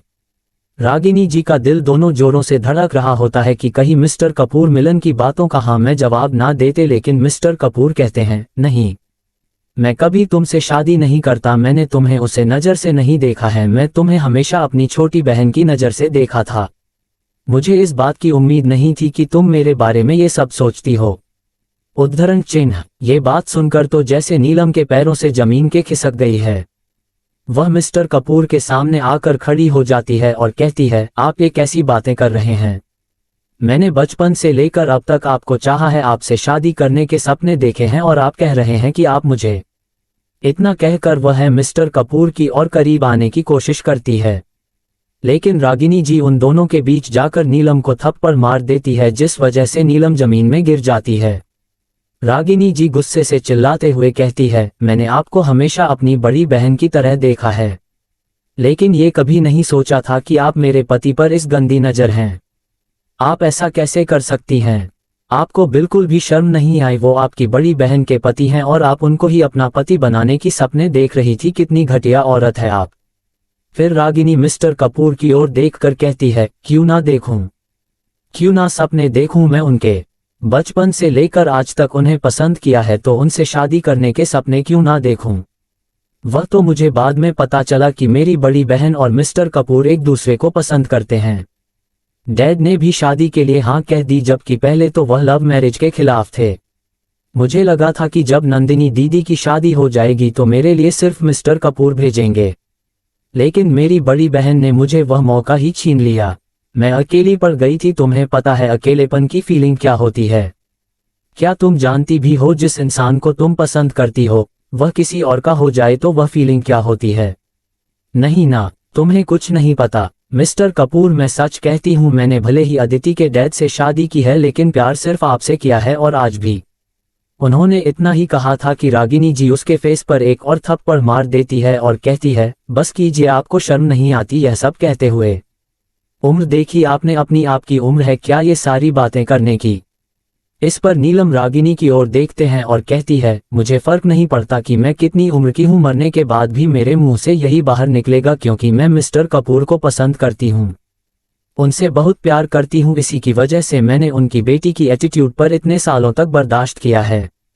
मुझे लगा था कि अगर मैं अमायरा का ध्यान रखूंगी तो मिस्टर कपूर जरूर मुझे पसंद करने लगेंगे।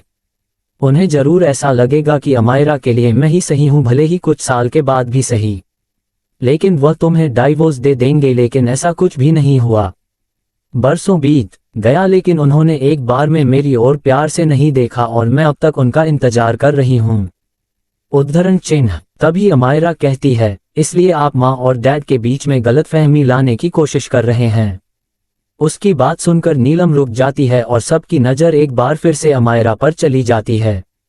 अमायरा जो इतने वक्त से खामोश खड़ी थी नीलम की ओर बढ़ती है और उनके सामने खड़ी होकर कहती है, मुझे तो पहले ही समझ आ गया था कि आप मॉम और डैड के बीच में दीवार खड़ी करने की कोशिश कर रहे हैं और आप भी मेरे साथ यही करने की कोशिश कर रही थी।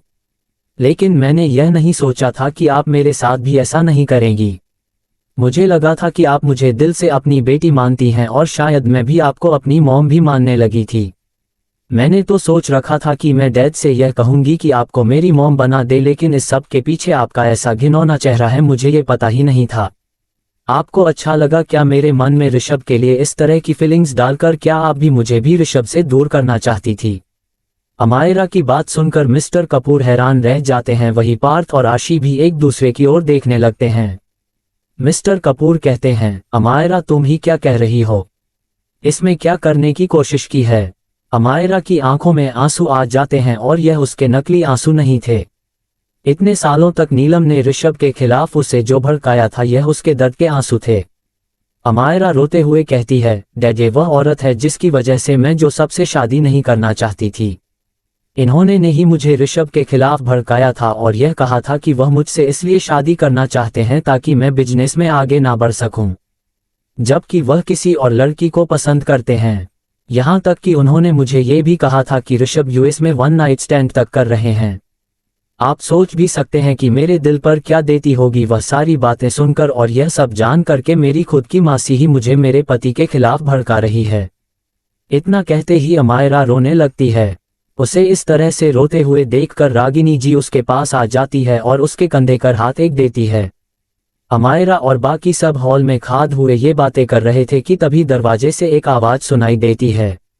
अमायरा। ये आवाज सुनकर सबकी नज़र दरवाजे की ओर चली जाती है और वहां देखते ही सब हैरान हो जाते हैं क्योंकि इस वक्त वहां ऋषभ खड़ा हुआ था। आगे स्टोरी और भी इंटरेस्टिंग है, लेकिन दोस्तों आगे बढ़ने से पहले चैनल को लाइक और सब्सक्राइब कर लो और 200 लाइक का टारगेट पूरा कर दो। और अगर स्टोरी आपको पसंद नहीं आ रही है तो हमें कमेंट करके जरूर बताइए, जिससे ये स्टोरी हम यहीं पर रोक दें और दूसरी नई स्टोरी आपके लिए लेकर आए। चलिए अब आगे स्टोरी में बढ़ते हैं। Story by SS explainer.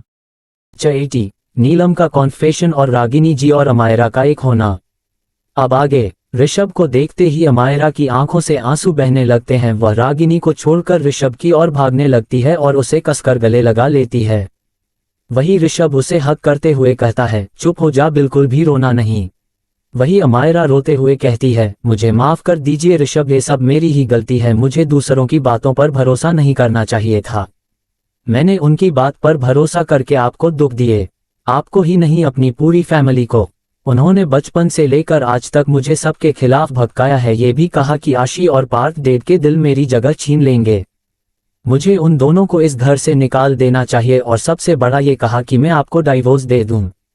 वह ये कहती रहे कि आप एक अच्छे इंसान नहीं हैं, आप शायद मुझसे प्यार ही नहीं करते, दूसरी लड़कियों के साथ मस्ती करते हैं और न जाने क्या क्या। अमायरा हक ब्रेक करती है और ऋषभ की ओर देखते हैं और कहती है, मैं बेवकूफ़ों की तरह उनकी सारी बात मानती रही। मैंने एक बार भी नहीं सोचा, एक बार भी इस बात को कंफर्म करने की कोशिश नहीं की कि क्या सच में आपका कैरेक्टर वैसा है। आप सही कहते हैं, मैं बहुत बड़ी बेवकूफ़ हूँ, बहुत ही ज़्यादा बड़ी। इतना कहकर अमायरा एक बार फिर से रोने लगती है।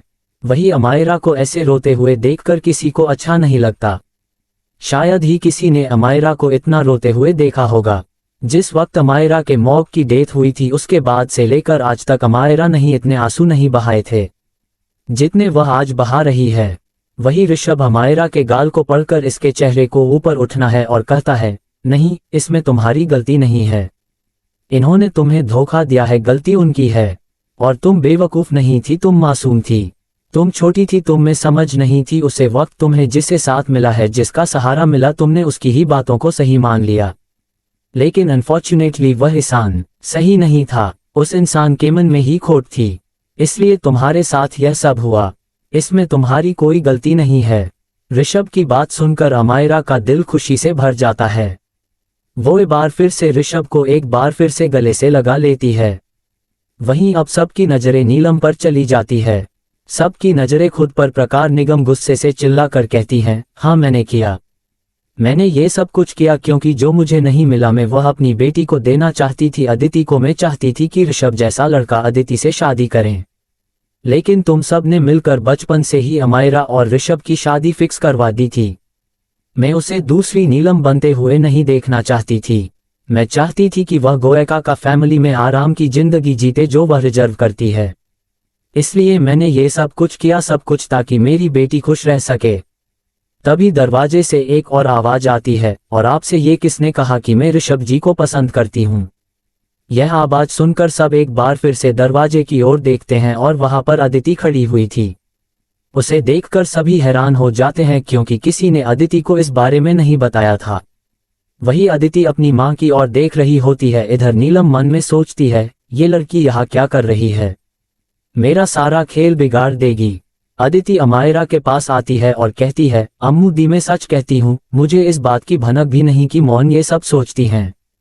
मुझे तो पता ही नहीं था कि वह आपकी पीठ पीछे ये सारी चालें चल रही हैं। और जहां तक रही बात मेरी, तो मैं आज तक मिस्टर गोयनका को उससे नजर से नहीं देखा था। मैं सच कहती हूँ, मेरे मन में उनके लिए कोई फीलिंग नहीं है। अदिति की बात सुनकर अमायरा भी हैरान हो जाती है। वह समझ नहीं पाती कि अदिति सच बोल रही है या फिर झूठ, लेकिन 90% उसे यकीन है कि अदिति इस वक्त झूठ ही बोल रही है।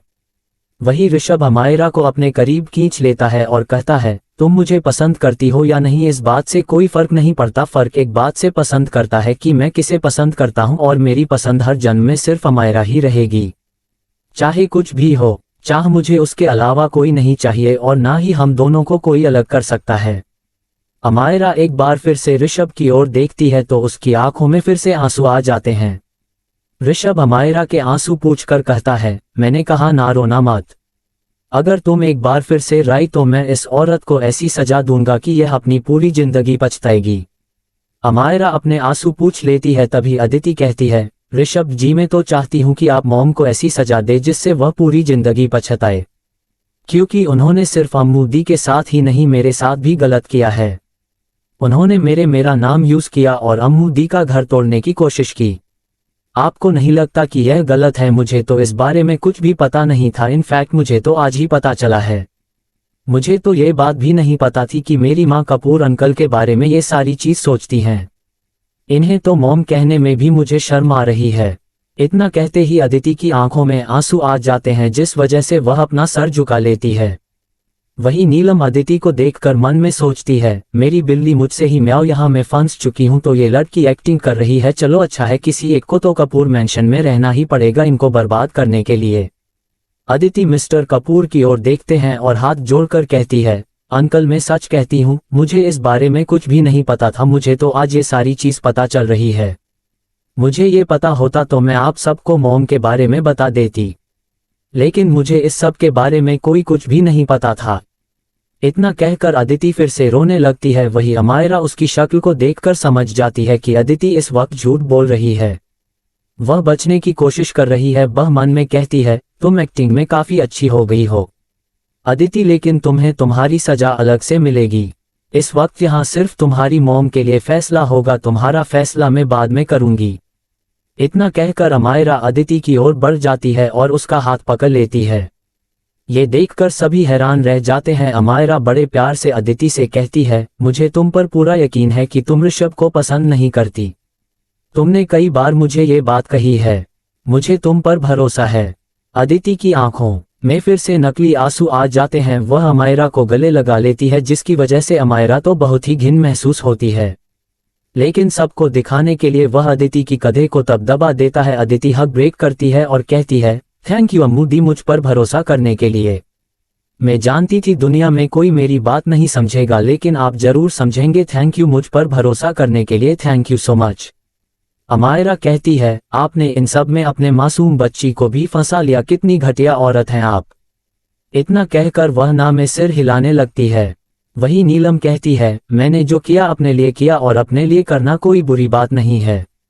अमायरा उन्हें घूरते हुए कहती है, सिर्फ अपने लिए करना स्वार्थ होता है मासी जी, और आप एक बहुत बड़ी स्वार्थी इंसान है। आपने न सिर्फ अपनी बेटी का दिल दुखाया बल्कि हमारे पूरे परिवार को तोड़ने की भी कोशिश की। आपको जरा भी अंदाजा है कि इसका अंजाम क्या हो सकता है? नीलम कहती है, जब मैं ये सब शुरू किया था तब मैंने अंजाम के सोचकर शुरू नहीं किया था। मैं जानती थी कि अगर मैं पकड़ी गई तब मेरे साथ कुछ गलत ही होगा, लेकिन मैं फिर भी करती रही। क्या तुम जानती हो, ना सिर्फ मैंने तुम्हारे मन में ऋषभ के लिए गलतफहमी जागने की कोशिश की बल्कि ऋषभ को भी तुम्हारे खिलाफ करने की कोशिश की। आर्यन और तुम्हारी फोटोज याद है तुम्हें? तुम्हें क्या लगता है ऋषभ को वह सारी चीज कौन भेजा करता था? कौन ये चीज फैलाया करता था कि आर्यन और तुम्हारा कुछ चल रहा है? कौन मीडिया को ये सारी चीज बताता था? क्या तुमने कभी इस बारे में सोचा? नीलम की बात सुनकर अब ऋषभ को भी गुस्सा आने लगता है। वह चिल्लाते हुए कहता है, यहाँ खड़ा हर इंसान ये बात समझ चुका है कि आपने हर तरह से अमायरा को बर्बाद करने की कोशिश की। मुझे नहीं पता था कि कोई औरत इतना नीचे गिर सकती है, लेकिन आपको देखकर यह अंदाजा लगाया जा सकता है कि कोई इंसान अगर बदला लेना चाहे तो क्या कुछ नहीं कर सकता। अपनी दीदी का ही घर तोड़ दिया आपने। मुझे तो ऐसा लग रहा है कि कहीं उनकी डेट के पीछे भी आपका ही हाथ ना हो। उसकी बात सुनकर नीलम की आंखें हैरानी से बड़ी हो जाती है और उसका दिल दोनों से धड़कने लगता है। वो मन में सोचती है कि कहानी ऋषभ को उसे पर शक तो नहीं हो रहा। वह खुद को बचाने के लिए कहती है, भले ही मैं मिस्टर कपूर को पसंद करती थी, लेकिन नंदिनी मेरी दीदी थी, मैंने उसे कभी हट करने के बारे में नहीं सोच सकती थी, समझे? उसने चिल्लाकर कहा। ऋषभ गुस्से से चिल्लाकर कहता है, कोई बर्दाश्त नहीं होता कि कोई उसके आगे चिल्लाकर बात करे। वह अपनी आवाज नीचे करके बात करो। यह मत बोलो कि तुम किसके सामने खड़ी हो। 1 मिनट नहीं लगेगा मुझे तुम्हारी शख्सियत को मिटाने में। ये तो तुम्हारी किस्मत है कि तुम की मासी हो, वरना मैं बहुत पहले ही तुम्हें मिटा चुका होता, क्योंकि मैं यह बात जानता था कि अमायरा के मन में ये सारी चीज सिर्फ आप ही डाल रही है। अमायरा ऋषभ की ओर दिखती है और कहती है, क्या आप पहले से यह बात जानते थे? ऋषभ कहता है, हम शायद बचपन से ही। उस वक्त तुम्हारी मॉम भी जिंदा थी। इन्होंने तो तुम्हें तुम्हारी मॉम के खिलाफ करने की भी कोशिश की और यह कह रही है कि उन्होंने कभी अपनी बहन को हट करने का सोचा भी नहीं है। आप जैसी औरत कुछ भी कर सकती है। अरे हम सब अच्छे से समझ चुके हैं। ऋषभ की बात सुनकर अमायरा एक बार फिर से सच में पड़ जाती है। उसके जीवन के कितने ऐसे राज इसके बारे में उसे खुद भी नहीं पता था। शायद वह काफी छोटी थी, इस वजह से उसे यह सारी चीज पता नहीं थी, लेकिन ऋषभ काफी समझदार था। बचपन से ही वह अमायरा का ध्यान रखता था।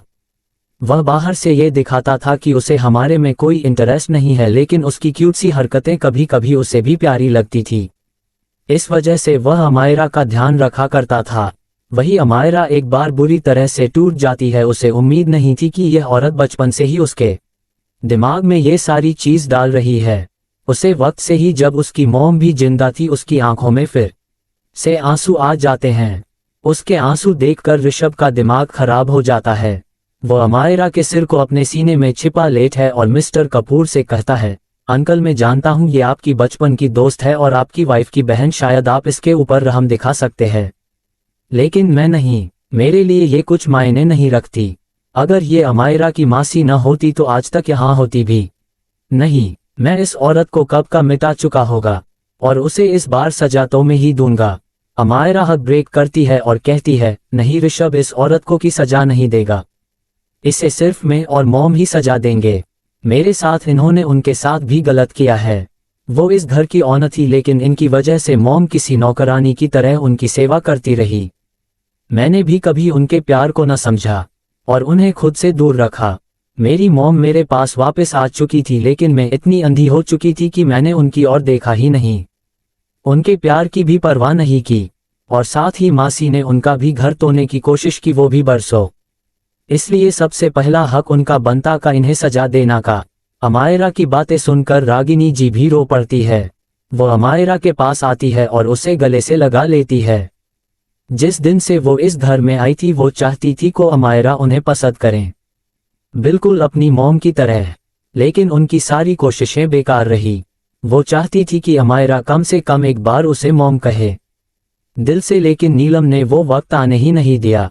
लेकिन आज उन दोनों के बीच को सारी दीवार टूट चुकी थी। दोनों एक दूसरे के गले से लगे हुए थे और रो रहे थे। ये नाराज देखकर सभी को इमोशनल फील हो रहा था। मिस्टर कपूर भी चाहते थे कि रागिनी सिर्फ उनकी पत्नी ही नहीं अमायरा के लिए एक अच्छी मॉम साबित हो, लेकिन अमायरा ही उनके साथ रूड बिहेव करती थी, जिस वजह से वो कुछ नहीं कर पाए। वही आशी और पार्थ के आंखों से आंसू आ जाते हैं। वो दोनों भी इस पल का काफी टाइम से वेट कर रहे थे। रागिनी जी हक ब्रेक करती गई और अब सबकी नजर नीलम जी की ओर चली जाती है। 81 तुम्हारे रिश्ते से मुझे कोई एतराज नहीं है। अब आगे। कुछ देर के बाद पूरी फैमिली के हॉल में बैठी हुई थी। ऋषभ और अमायरा बीच में बैठे हुए थे। ऋषभ ने अभी भी अमायरा को कसकर पाद रखा था, क्योंकि अमायरा अभी भी सिसकियां ले रही थी। वही नीलम इस वक्त यहाँ नहीं थी। रागिनी जी ने उन्हें जेल भेजवा दिया था। वो चाहती तो कुछ और भी कर सकती थी, लेकिन उन्होंने कानून का सहारा लेने की बात सोची। ऋषभ इस बात से खुश नहीं था, लेकिन उसने यहाँ कुछ नहीं कहा। वही अदिति भी इस वक्त यही थी। अमायरा ने उसे माफ कर दिया था, इस वजह से किसी के उसे यहाँ से जाने को नहीं कहा था। अमायरा को ऐसे देखकर ऋषभ कहता है, अब रोना बंद करो वरना मैं उस औरत को जिंदा नहीं छोड़ूंगा। तुम्हें पता भी है तुम्हारे ऐसे रोने से हम सबको कितनी तकलीफ होती है। रोना बंद करो। आशी भी कहती है, हाँ अम्मू दी, अच्छा हुआ कि वक्त रहते सब कुछ ठीक हो गया, वरना और भी मुश्किल आ सकती थी। कहीं कुछ गड़बड़ होती, उससे अच्छा यही था कि वक्त रहते उनकी सच्ची समाने आ गई। अमायरा अपने आंसू पोंछकर कहती है, नहीं मैंने इतने साल बर्बाद किए हैं उसका क्या, तुम सबको इतना दुख दिया है उसका क्या, उनकी वजह से मैं अपनी फैमिली से इतनी दूर रही उसका क्या, उन्होंने सब कुछ बर्बाद कर दिया, उनकी वजह से मैंने तुम्हें और पार्थ को कभी भाई बहन नहीं माना, तुम दोनों को हमेशा नाजायज कहा और न जाने क्या क्या, कैसे सब कुछ भूल सकती हूँ। अमायरा एक बार फिर से रोने लगती हैं। तभी पार्थ उसके पास आता है और उसके लेवल तक बैठकर कहता है, ऐसा कुछ नहीं है अम्मू दी, हमने आपकी किसी भी बात का बुरा नहीं माना, हम सब जानते थे कि वो औरत कैसी इंसान है और वो क्या क्या कर रही है। सच कहूं तो जब से मैं और मॉम यहाँ आए हैं तब से ही मुझे पता था कि वो क्या करने की कोशिश कर रही है, इसलिए मैंने कभी आपकी बातों को दिल से नहीं लिया। मैंने और आशी ने हमेशा ही आपको अपनी बड़ी माना है और आप जब भी हम पर गुस्सा करती थी तो हम ये समझ लेते थे कि हमारी बड़ी ही गुस्सा कर रही है, इसीलिए प्लीज आप खुद को दोष मत दीजिए, हम सब फिर से साथ हैं और इस बार हमें कोई अलग नहीं कर सकता। उसकी बात सुनकर अमायरा हाँ में सिर है और कहती है, अब हमें कोई अलग नहीं कर सकता, मेरे भाई बहन को कोई कुछ भी नहीं कह सकता, हम हमेशा साथ रहेंगे। उसके ऐसा कहने पर आशी अमायरा के पास आती है और उसे गले से लगा लेती है। सही उन दोनों को मुस्कुराते हुए देख रहे होते हैं। दूसरी तरफ आदित्य के फार्म हाउस में आदित्य ऋषभ से बात कर रहा होता है।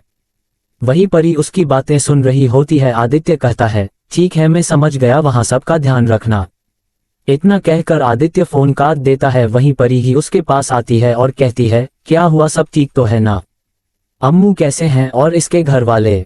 जिस पर आदित्य कहता है, सब ठीक है, तुम बिल्कुल भी चिंता मत करो, हाँ बस उसकी मासी की हालत थोड़ी सही नहीं है। उसकी बात सुनकर परी मुंह बनाते हुए कहती है, उनकी हालत सही होनी भी नहीं चाहिए, आखिर उन्होंने अमायरा के साथ इतना गलत जो किया है, मुझे तो उन पर बहुत गुस्सा आता है। मेरा तो जी करता था कि बचपन से ही उन्हें कपूर मैंशन से निकाल कर फेंक दूं। आदित्य अपने एक आईब्रो पढ़कर कहता है, इसका मतलब तुम जानते थे कि वह कैसी औरत है। जिस पर परी कहती है, हाँ मुझे पता था वह कैसी औरत है और क्या क्या कर रही है, लेकिन हमारा उससे इतनी क्लोज थी कि उसने कभी किसी की बात नहीं सुनी। खैर वक्त रहते सब ठीक हो गया, उसका और जीजू का रिलेशन भी सही हो गया, उसकी भाई बहन के साथ रिश्ते भी सही हो गए और सबसे बड़ी बात रागिनी आंटी के साथ अब सब कुछ सही है। वह बेचारी हमेशा से ही अमायरा से बहुत प्यार करती थी, लेकिन सिर्फ उस नीलम मासी की वजह से उसने उन पर ध्यान नहीं दिया। लेकिन अब सब सही हो गया है। इतना कहकर परी मुस्कुराने लगती है। वही आदित्य उसे घूर कर देखता है और कहता है, उनके यहाँ सब ठीक हुआ है, हमारे यहाँ नहीं। अभी हमें हम दोनों के पेरेंट्स से बात करनी है। क्या तुम इस बात के लिए रेडी हो? परी फिर से कचती है, लेकिन मैं अभी शादी। जिस पर आदित्य कहता है, हाँ मुझे पता है तुम अभी शादी नहीं करना चाहती, लेकिन मैं सब कुछ पहले से ही फिक्स रखना चाहता हूं ताकि एन मौके पर कोई प्रॉब्लम ना हो। हम आज ही घर जा रहे हैं और मेरे पेरेंट्स से बात करेंगे। उसके बाद मेरे पेरेंट्स तुम्हारे पेरेंट्स से लास्ट में हम दोनों की शादी फिक्स हो जाएगी। उसके बाद शायद दुनिया में तबाही भी आ जाए, मुझे फर्क नहीं पड़ता क्योंकि तब तुम मेरे साथ रहोगी। उसकी बात सुनकर परी मुस्कुरा देती है और देखते हैं कि आदित्य के आंखों में उसके लिए कितना प्यार है। उसे कुछ कुछ होने लगता है, ऐसा लग रहा था जैसे दुनिया एक नई दुनिया बन चुकी है। परी ने कभी ऐसा महसूस नहीं किया था। आखिर उसे ऐसा महसूस करवाने वाला कोई था भी तो नहीं। वह आदित्य की ओर बढ़ती है और उसे गले से लगाकर कहती है, थैंक यू मुझे इतना पसंद करने के लिए। आदित्य उसे कसकर पकड़ लेता है और कहता है, सिर्फ पसंद ही नहीं, मैं तुमसे प्यार करता हूँ, बहुत प्यार। इतना कहाकर वो आप परी के फोरहेड पर किस कर लेता है। इधर कपूर मैंशन में अमायरा अपने कमरे में बैठी हुई थी। ऋषभ इस वक्त वहां नहीं था। मौका देखकर अदिति अमायरा के कमरे में आ जाती है और देखते हैं कि अमायरा इस वक्त बालकनी में खड़ी हुई थी। उसे हमेशा से ही अमायरा का कमरा बहुत पसंद था क्योंकि यहाँ से गार्डन काफी अच्छा दिखाई देता था। वह अमायरा के कमरे में आती है और बड़े प्यार से कहती है, अम्मू दी।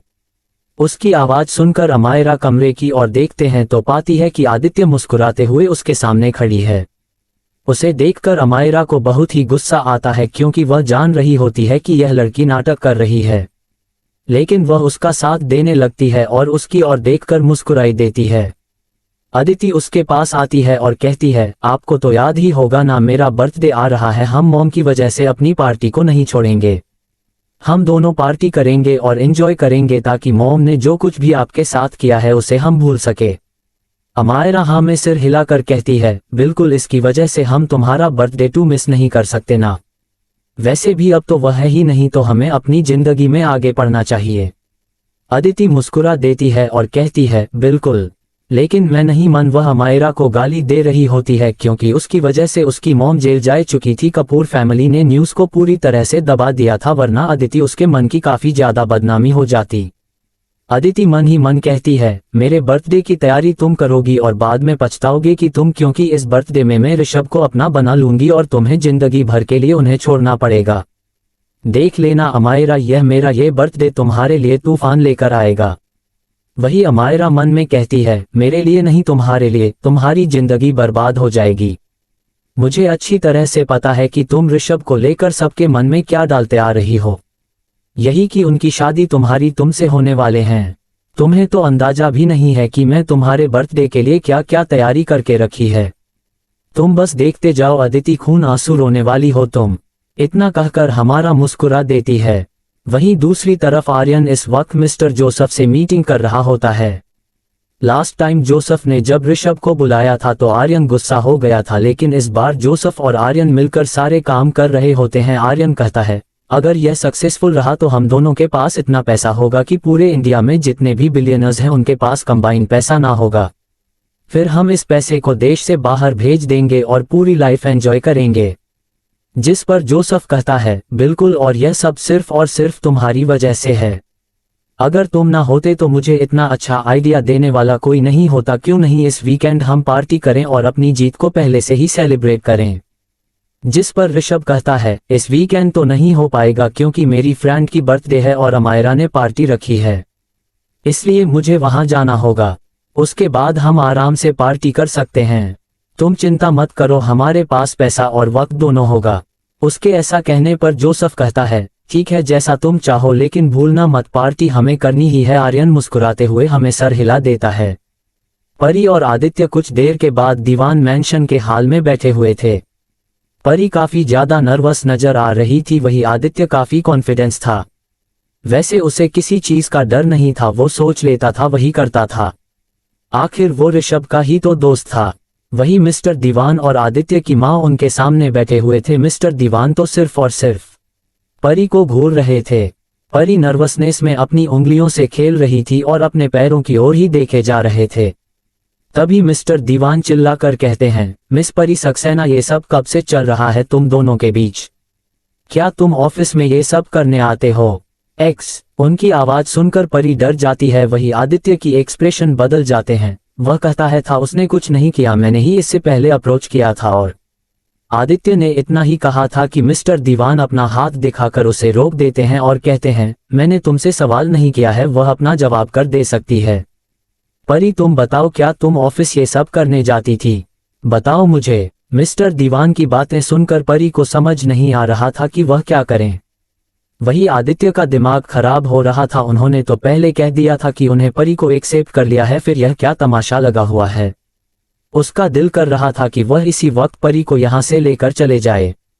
वहीं परी एक गहरी सांस लेती है और कहती है, मिस्टर दीवान, मैं ऑफिस सिर्फ अपना काम करने जाते थी। मैंने मन लगाकर अपना काम किया है, लेकिन इसका मतलब यह नहीं है कि मुझे ऑफिस में किसी से दोस्ती करने का हक नहीं है, किसी से अटैच होने का हक नहीं है, या फिर किसी को अपना कहना है। ये सच है कि मैं मिस्टर दीवान को पसंद किया है, लेकिन कोई भी सच है कि मैं पूरी दिल से उनको पसंद किया है और हमेशा ही करूंगी। अगर आप हमारे रिश्ते को एक्सेप्ट नहीं करेंगे फिर भी मुझे कोई गम नहीं होगा, क्योंकि मैं फिर भी उन्हें पसंद करूंगी और अपनी जिंदगी पर करती रहूंगी। इतना कहकर वह आदित्य की ओर देखते हैं और कहती है, मेरी लाइफ में उनके पहले कोई लड़का नहीं था और न ही मैंने कभी किसी के लिए वैसा महसूस किया था।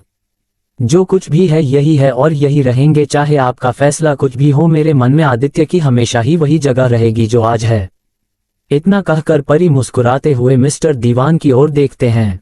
मिस्टर दीवान अब तक तो परी को भर कर देख रहे होते हैं, लेकिन जैसे ही परी की बात खत्म होती है उनके चेहरे पर एक स्माइल आ जाती है और वह हंसने लगते हैं। उनकी इस हंसी को सुनकर परी पहले तो नर्वस हो जाती है, फिर उसके चेहरे पर भी एक साथ आ जाती है।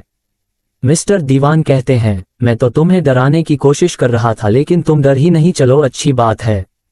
दीवान खानदान की बहू ऐसी ही होनी चाहिए, जो बिना डरे हर एक बात बोल सके। मुझे तुम हमेशा से ही पसंद थी और जब मुझे ये पता चला कि आदित्य तुम्हें पसंद करता है तो मुझे सच में अच्छा लगा। लेकिन मैंने अपने दोस्त से वादा किया था, मुझे बस उसकी ही चिंता थी, लेकिन आप मुझे बस मेरे बच्चों की खुशी चाहिए और अगर आदित्य की खुशी तुमसे जुड़ी है तो मैं तुम्हें अपने घर की बहू बनाने में खुशी महसूस करूंगा। मुझे तुम दोनों के रिश्ते से कोई एतराज नहीं है, मैं तो चाहता हूं कि तुम जल्द से जल्द बहू बनकर इस घर में आ जाओ। और इस लायक कभी थोड़ा सुधार तक देखा नहीं, कैसे नाराज होकर चला गया था। उसके कहने पर बड़ी मुस्कुरा देते हैं। वही आदित्य कहता है, डैड आप तो अभी से ही उसकी साइड लेने लगे हैं। जिस पर मिस्टर दीवान कहते हैं, तुम शायद भूल रहे हो, मैं हमेशा से ही परी की साइड, मैंने कभी तुम्हारा साइड नहीं लिया है। उसके ऐसा कहने पर से भी हंस देते हैं। वही आदित्य का मुंह बन जाता है। 82 ऋषभ और अदिति की शादी। अब आगे कुछ दिनों के बाद अदिति की बर्थडे पार्टी वाली नाइट आ जाती है। अभी तक नीलम जेल में थी और अदिति उसे एक बार भी मिलने नहीं गई थी, लेकिन उसे इस बात से ज्यादा फर्क नहीं पड़ रहा था। आखिर आज उसका बर्थडे था और अमायरा ने कहा था कि वह आज ऋषभ को भी उसकी पार्टी में लेकर आएगी। अदिति ने पूरी प्लानिंग कर ली थी और अपने एक दोस्त से कहकर एक दवाई भी मंगवा लेती हूँ जो सेक्सुअल डिजायर को बढ़ाती है। उसने सोच लिया था कि वो कैसे भी करके ऋषभ और अमायरा को अलग कर देगी और फिर ऋषभ को ये ड्रिंक पिला देगी, फिर ऋषभ उसका हो जाएगा। अगर वह एक बार ऋषभ के साथ सोकर प्रेग्नेंट हो गई तो फिर उन दोनों को कोई अलग नहीं कर पाएगा। ये सारी चीज सोचते हुए अदिति मुस्कुराने लगती है। अगले ही पर उसका फोन बजने लगता है। वह फोन की ओर दिखती है तो अमायरा का कॉल था। अदिति जल्दी से फोन उठा लेती है और कहती है, हाँ अम्मू दी, क्या आप सब लोग पहुंच गए हैं? जिस पर अमायरा कहती है, नहीं हम बस निकल रहे हैं, तुम वहां जल्दी से पहुंच जाओ, मैं और ऋषभ थोड़ी देर में आ जाएंगे और याद रखना कि तुम्हें रूम नंबर 21 में जाना है, मैंने उसे ही बुक किया है, तुम्हें आर्यन वही मिल जाएगा। जिस पर अदिति खुश होते हुए कहती है, ठीक है, लेकिन आप ऋषभ को लेकर जल्दी आ जाना, मैं नहीं चाहती कि केक कट करते वक्त आप दोनों ना हो। जिस पर अमायरा कहती है, तुम बिल्कुल भी चिंता मत करो, मैं वहां वक्त से पहुंच जाऊंगी, तुम बस अपना ध्यान रखना। इतना कहकर अमायरा फोन रख देती है। वही अदिति फोन की ओर देखकर मुस्कुराते हुए कहती है, तुम चाहे जितनी भी कोशिश कर लो अमायरा, आज के बाद ऋषभ सिर्फ मेरे होंगे, हम दोनों की शादी हो जाएगी, वह तुम्हें डाइवोर्स दे देंगे। फिर मिसेज गोयनका में बनूंगी सिर्फ मैं। इतना कहकर अदिति मुस्कुराते हुए खुद को मिरर में देखते हैं और अपने कमरे से बाहर चली जाती है। इस वक्त उसके डैड ऑफिस से नहीं आए थे, लेकिन उसने तो कभी अपने डैड की परवाह ही नहीं की थी। उसके डैड ने नीलम को निकलवाने की कोशिश की थी, लेकिन कपूर और गोयनका के आगे भला किसकी चल सकती थी। वह पूरी तरह से नाकामयाब रहे। इधर अदिति एक सर्वेंट की ओर देखते हैं और कहती है, डैड से कह देना कि मेरा इंतजार ना करें, मैं सुबह तक आऊंगी। और हम सुबह होते ही उनके लिए एक गुड न्यूज़ होगा। उन्हें कहना कि सुबह मेरा वेट करें, ऑफिस जाने से पहले मैं उन्हें वह गुड न्यूज़ देना चाहूंगी। जिस पर वह सर्वेंट हाँ में सिर हिला देती गई है और अदिति मटकते हुए क्लब के लिए निकल जाती है। वहीं दूसरी तरफ अमायरा फोन कट करती है और खुद को मिरर में देखने लगती है। तभी पीछे से ऋषभ की आवाज आती है। वह कहता है, तुमने कहा कि मैं भी पार्टी में चल रहा हूं, लेकिन तुमने तो मुझे बताया ही नहीं। अमायरा मुड़कर ऋषभ की ओर देखते हैं और कहती है, मैंने तो बस ऐसे कह दिया था, मैं जानती हूं कि आप बिजी रहते हैं, कोई बात नहीं, मैं अदिति से कोई बहाना बना लूंगी। इतना खाकर हमारा कमरे से बाहर की ओर जाने लगती है कि तभी ऋषभ उसका हाथ पकड़ लेता है। अमायरा के कदम रुक जाते हैं और वो मुड़ ऋषभ की ओर देखते हैं तो ऋषभ की उसे टीस करते हुए कहता है, या फिर तुम ये कहो ना, तुम्हें ये बर्दाश्त नहीं कि तुम्हारी बहन की माँ गंदी नजर मुझ पर है, यही बात है ना। वह अपनी आंखें छोटी करके अमायरा को करने लगता है। वही अमायरा कहती है, हाँ ऐसे ही बात है, मुझे वह पसंद नहीं, और वैसे भी उसके मॉम ने मेरे साथ जो कुछ भी किया उसके बाद मैं उसे एक्सेप्ट नहीं कर सकती, और आज मैं उसे पूरी तरह से बर्बाद करके रख दूंगी ताकि आज के बाद वह आप पर नजर ना रख सके। ऋषभ के चेहरे पर एक मुस्कुराहट आ जाती है। वो अमायरा की ओर बढ़ता है और उसे अपनी बाहों में भरकर कहता है, तो मेरे लिए कुछ हुक्म है क्या, मैं तुम्हारी कोई मदद कर सकता हूँ। अमायरा को अचानक से ही आर्यन की याद आती है, क्योंकि इस पार्टी में वह भी आ रहा था, लेकिन कुछ सोचकर वह मना कर देती है। ऋषभ उसके चेहरे के बदलते हुए भावों को अच्छी तरह से देख रहा था। तभी वह कहता है, तुम्हें ज्यादा सोचने की जरूरत नहीं है, अगर तुम कुछ भी करोगी, मुझे कुछ भी करने के लिए कहोगी, तब भी मैं तैयार हूँ। ठीक है, बताओ मुझे क्या करना होगा। अमायरा कुछ सोचने के बाद कहते हैं, ऋषभ साहब आप गुस्सा तो नहीं करेंगे ना अगर मैंने आपको ये करने के लिए कहा तो। जिस पर हमारा कहता है, भरोसा करती हो मुझ पर। अमायरा हाँ में से हिला देती है तो ऋषभ आगे कहता है, तो बताओ क्या करना होगा मुझे। तारांकन। अमायरा एक बार फिर से नर्वस हो जाती है। कुछ देर ऐसे ही सोचने की बात कहती है, इस पार्टी में आर्यन भी आने वाला है, तो क्या आप मेरा एक छोटा सा काम कर सकते हैं। इतना कहने के बाद अमायरा ऋषभ को अपना प्लान बताती है, जिसे सुनकर ऋषभ के चेहरे पर एक स्माइल आ जाती है। वह अमायरा से कहता है, बस इतनी सी बात, डोंट वरी, मैं कर लूंगा, और इस बार खुद भी चिंता मत करना, मुझे तुम पर पूरा भरोसा है। इतना कहकर ऋषभ अमायरा के फोरहेड पर किस करता है और दोनों कमरे से बाहर चले जाते हैं। कुछ देर के बाद अदिति रूम नंबर 21 के सामने खड़ी हुई थी। वह काफी ज्यादा एक्साइटेड थी, क्योंकि उसे ऐसा लग रहा था कि ऋषभ आने वाला है। जैसे ही वह कमरे का दरवाजा खोलती है, वहां डिस्को लाइट्स चल रही होती है। ये देखकर अदिति खुश हो जाते हैं। अमायरा ने काफी अच्छा इंतजाम करवाया था, ये जगह काफी महंगी थी, अदिति चाहती फिर भी यहाँ आ नहीं सकती थी। वो तो अमायरा थी जिसकी वजह से उसे ऐसी महंगी जगह पर जाने का मौका मिलता था। वह खुश हो जाती है और जाकर बड़े आराम से एक बड़े से सोफे में बैठ जाती है, जिसके ऊपर में क्वीन लिखा हुआ था। वह मुस्कुराकर कहती है, मैं क्वीन और मेरा ऋषभ किंग, हम दोनों की जोड़ी कितनी अच्छी लगेगी। लेकिन इस दासी अमायरा को जल्दी से हटाना होगा ताकि हम दोनों हमेशा के लिए एक हो जाए। इतना कहकर अदिति अलग अलग पोज में बैठकर देखी है और सेल्फी लेने लगती है। कुछ देर के बाद कमरे का दरवाजा खुलता है, जिसे देखकर अदिति एक्साइटेड हो जाती है। उसे लगा सके ऋषभ आ चुका है, इसलिए उसके चेहरे पर स्माइल आ जाती है। अगले ही पल कैमरे के अंदर अमायरा और परी की एंट्री होती है, जिसे देखकर उसके चेहरे पर स्माइल आ जाती है। वह जानती थी कि अमायरा आए है तो ऋषभ भी आया ही होगा, लेकिन तभी अमायरा कमरे का दरवाजा बंद कर देती है। ये देखकर अदिति के चेहरे की स्माइल चली जाती है।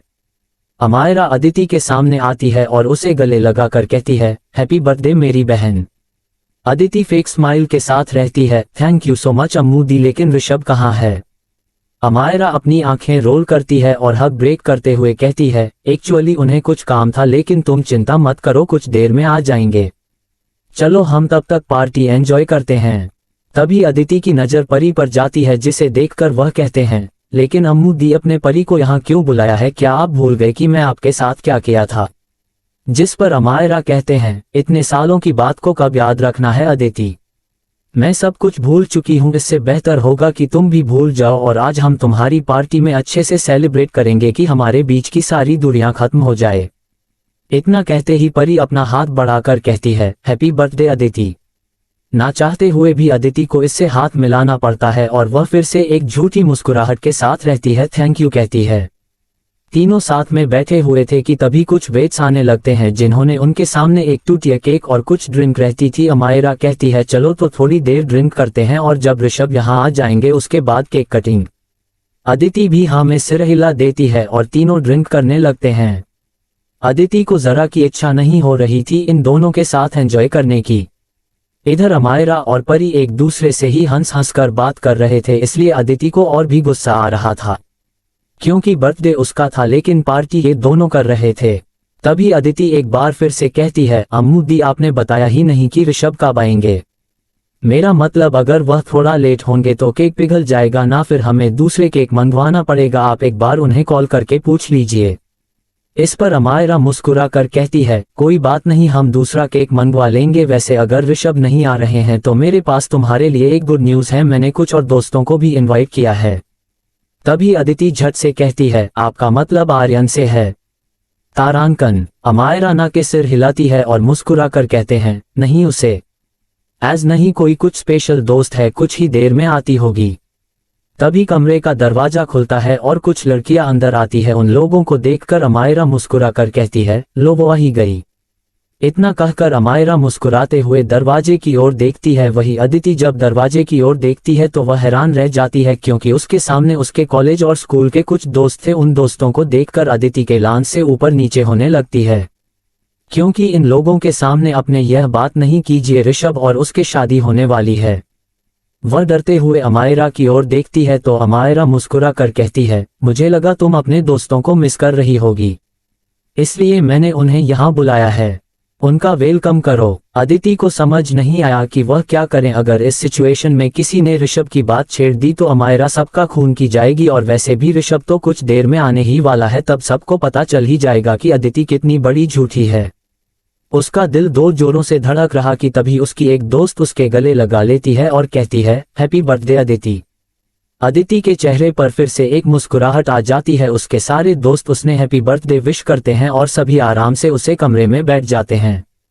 सबके हाथ में ट्रेन थी और सभी गाने की धुन में वाइब कर रहे थे, लेकिन सिर्फ अदिति थी जिसका चेहरा डर से भरा हुआ था। अगर उसके दोस्त सोशल मीडिया पर जाकर उसके बारे में ऐसी वैसी बातें करते तो पता नहीं उसका क्या होता।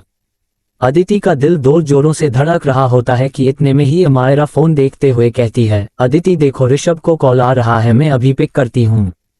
जिस पर अदिति की एक दोस्त कहती है, मिस अमायरा आप क्यों फोन उठा रहे हैं, आप अदिति को फोन भेज दीजिए, आखिर ऋषभ उनके लिए है तो फोन कर रहे हैं।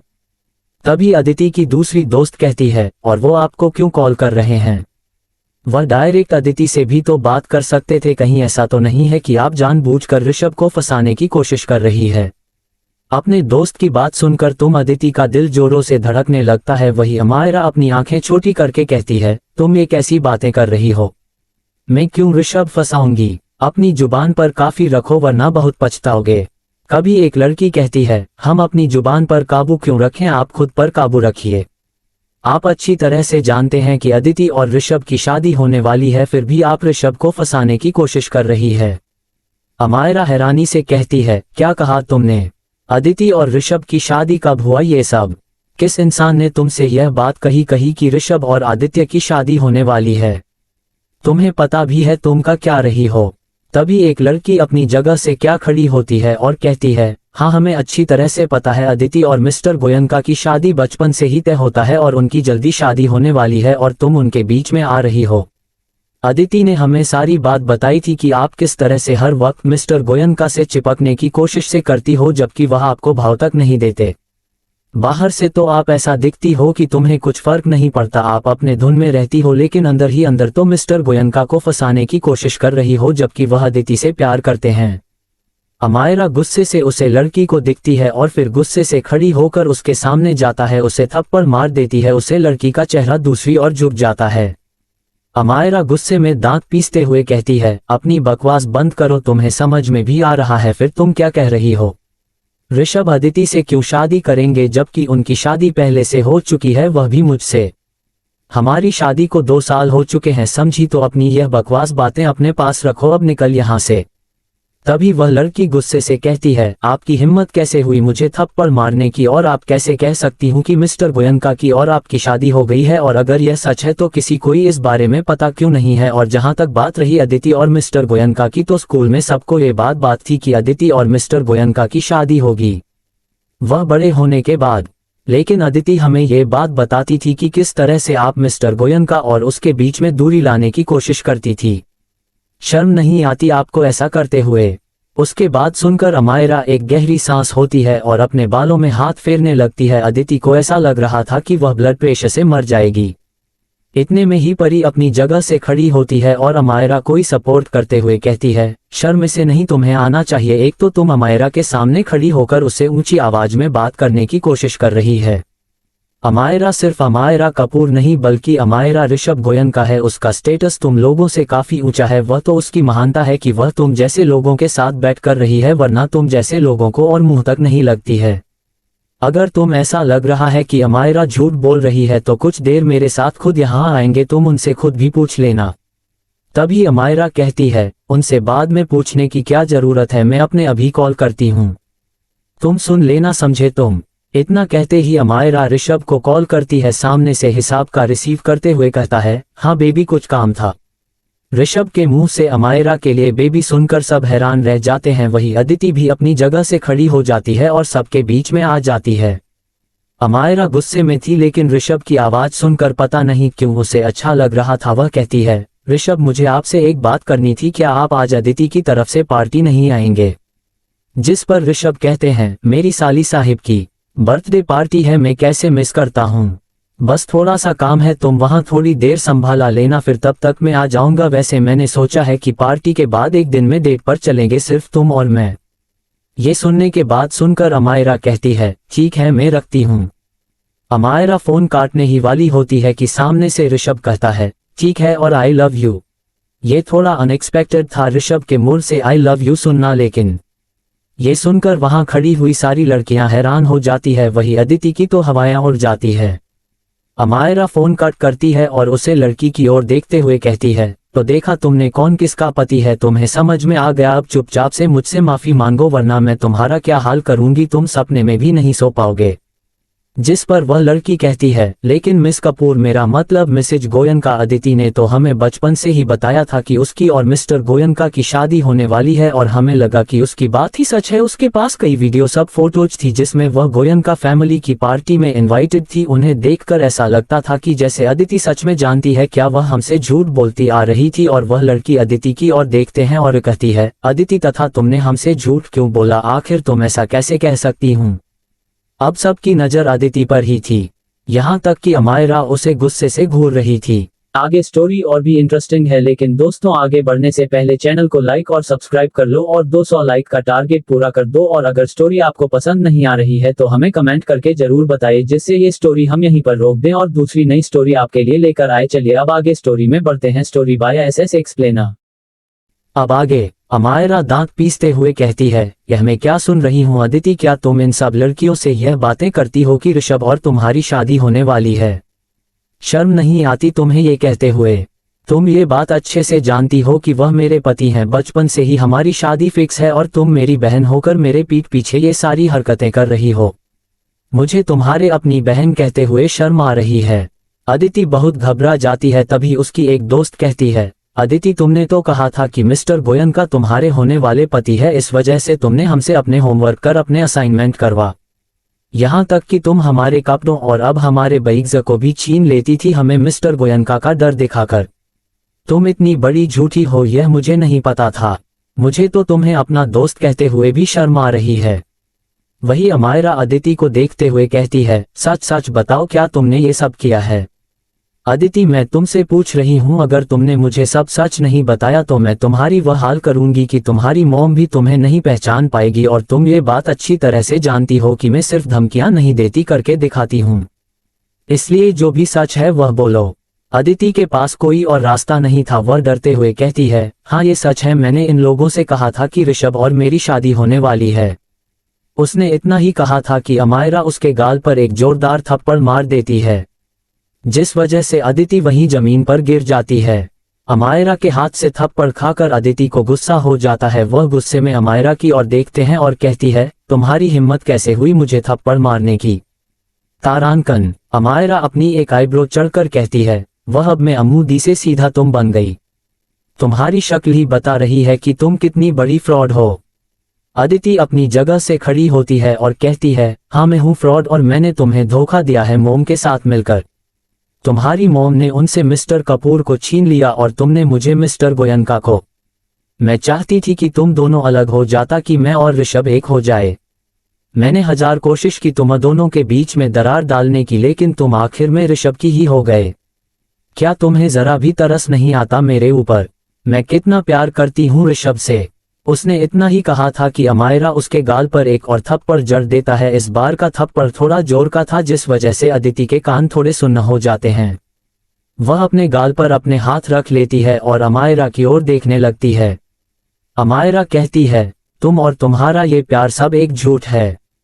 तुमने कभी ऋषभ से प्यार ही नहीं किया था, बल्कि तुम्हारी माँ ने तुम्हारे मन में यह बाहर डाली थी कि तुम ऋषभ को पसंद करती हो। क्या तुम्हें ये बात खुद से रियलाइज हुई थी अदिति कि तुम उन्हें पसंद करती हो? बताओ मुझे, क्या तुमने खुद उनके लिए वैसा फील किया था, या तुम्हारी मॉम ने कहा था कि ऋषभ तुम्हारे हैं और तुम्हारी उनसे शादी होने वाली है? बताओ मुझे। अमायरा की बात सुनकर अदिति कुछ देर के लिए सोच में पड़ जाती है। क्या सच में वह ऋषभ को पसंद करती थी, या अपने माँ के बहकावे में आकर वह ये सब कर रही थी? अगले पर अमायरा अदिति करीब आती है और कहती है, मुझे तुम्हारे अपनी बहन कहने में भी शर्म आ रही है। तुम जैसी गिरी हुई लड़की सिर्फ उसे गिरी हुई औरत की कोख से ही जन्म ले सकती है। तुम्हें जरा भी एहसास है इस बात का कि मुझे कैसा लगा होगा ये बात जानकर कि तुम दोनों माँ बेटी मुझे मेरे पति से अलग करने की कोशिश कर रही हो? तुम तो मुझे अपनी बड़ी बहन मानती थी और तुमने एक बड़ी बहन का ही घर उजाड़ दिया। घिन आती है मुझे तुमसे। तभी एक लड़की चिल्लाकर कहती है, ओह गॉड, ये सब क्या है? अब सबकी नजर उसे पर चली जाती है। वह लड़की अपने फोन सबकी ओर दिखाते हुए कहती है, अदिति क्या ये तुम ही हो? सबकी नजर अब फोन पर ही थी, जिसमें अदिति एक प्रोड्यूसर को सेड्यूस करने की कोशिश कर रही थी और धीरे धीरे उन दोनों के कपड़े निकालने लगते हैं। अदिति जल्दी से उस लड़की के पास आती है और उसका फोन लेकर उसे देखने लगती है। वह हम काफी घबरा जाती है और घबराहटे में उसके मुंह से निकल जाता है, ये सब किसने वायरल किया? सबकी हंसी निकल जाती है, मतलब यह वीडियो सच था। अदिति को जब एहसास होता है कि उसने क्या कह दिया है तो ये बात सोचते हैं। वह सबकी ओर देखती हैं। सब उसे गिरी हुई नजरों से देख रहे थे और सोच रहे थे कि यह लड़की कितनी घटिया है। एक तो उसने अपनी बहन के घर उजाड़ने की कोशिश की और अब ये सब कुछ। अदिति अपनी सफाई देते हुए कहती है, नहीं ये झूठ है, मैंने ऐसा कुछ भी नहीं किया। ये सब बकवास है, इसे एडिट किया गया है। मैं सच कह रही हूँ, मैं इस प्रोड्यूसर को जानती तक नहीं। जिस पर परी कहती है, अच्छा तुम्हें कैसे पता कि वह कोई प्रोड्यूसर है? कोई और आदमी भी तो हो सकता है। अदिति तुम्हारा भांड पोस्ट फूट चुका है। तुम एक नंबर की गिरी हुई लड़की हो जो लोगों के साथ सोकर कम हासिल करती है, और तुम अपनी औकात ही दिख रही हो ये सारी चीज करके। जिस पर अदिति कहती है, तुम अपनी जुबान बंदी रखो। तुम होती कौन हो मुझे इस तरह से बात करने वाली? तुम्हारी औकात क्या है? तारांकन। तभी कमरे में इंटर होते हुए एक आदमी कहता है, परी आदित्य दीवान, यह है उसकी औकात।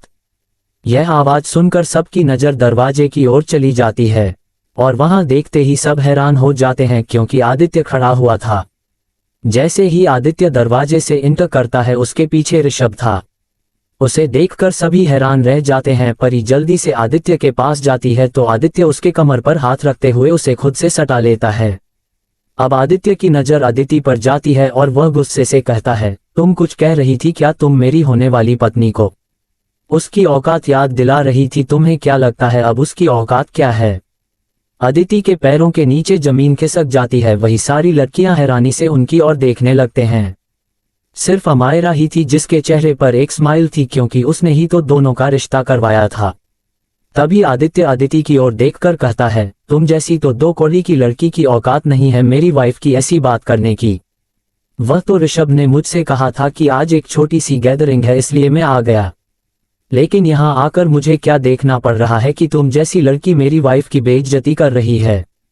तुम्हारी हिम्मत कैसे हुई उससे ऐसी बात करने की, अपनी औकात मत भूलो समझिए।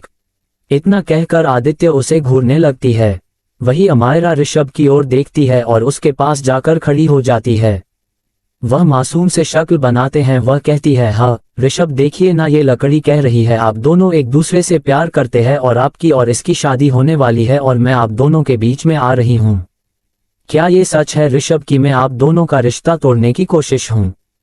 बताए ना बताए सबको रुपए। उसके बाद सुनकर ऋषभ अदिति की ओर खोलकर देखता है और कहता है, ये लड़की तो मेरे घर में नौकरानी बनने के लायक नहीं है, तो इसे मैं अपनी वाइफ क्यों बनाऊंगा?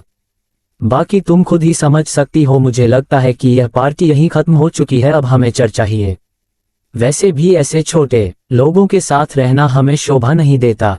इतना कहकर ऋषभ अमायरा का हाथ पकड़ता है और उसे वहां से ले जाने लगता है कि तभी अदिति जल्दी से उसके पास आती है और सबकी दूसरे हाथ को पकड़ लेती है। ऋषभ को गुस्सा आ जाता है। वह अपना हाथ जोर से झटकता है, जिसकी वजह से आदित्य 2 कदम पीछे चली जाती है। अदिति उसकी ओर देखते हुए कहती है, मिस्टर गोयनका आप मेरे साथ ऐसा नहीं कर सकते। मैं आपसे बहुत प्यार करती हूँ, प्लीज मेरे प्यार को एक्सेप्ट कर लीजिए। यह अमायरा तो कभी आपको पसंद ही नहीं किया था। अभी आपकी प्रॉपर्टी के लालच में आपके पीछे पड़ी है, इसलिए मुझे बताया था कि जब आपकी प्रॉपर्टी इसके नाम हो जाएगी तो ही आपको छोड़ देंगे। इसके बातों पर भरोसा मत करना, यह एक नंबर की झूठी है। ऋषभ उसे घूरते हुए कहते हैं, मेरी प्रॉपर्टीज ऑलरेडी उसके नाम पर है।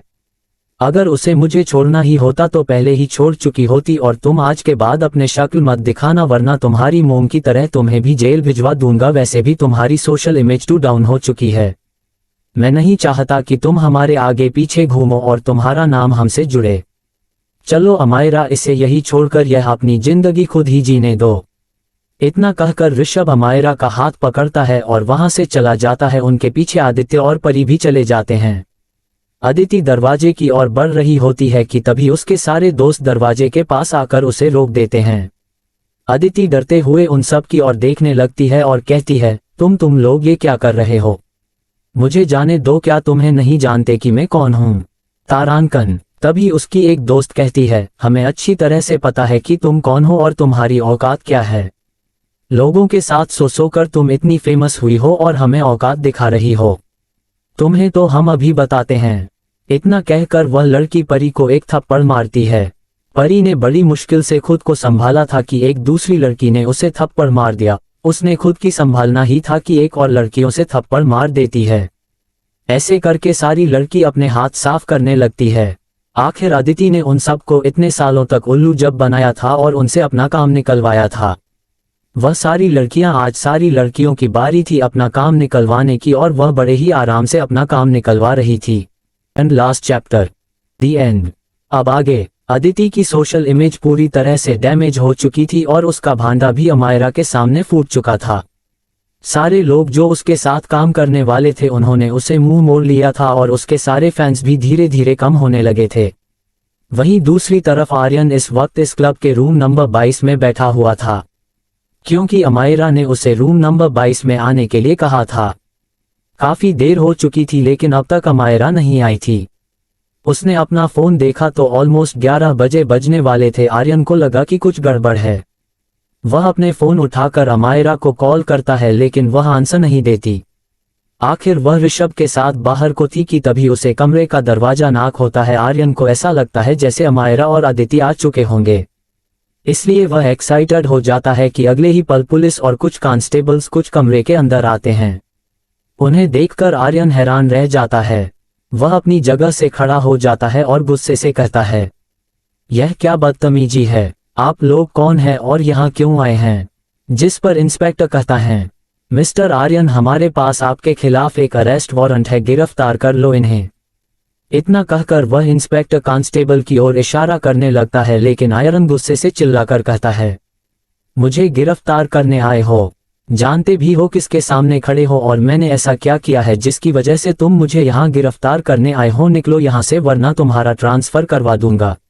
जिस पर वह इंस्पेक्टर कहता है, ट्रांसफर तो मेरा नहीं आपका होगा, वो भी इस क्लब से सीधा जेल के सलाखों के पीछे। गिरफ्तार कर लो इस आर्यन को।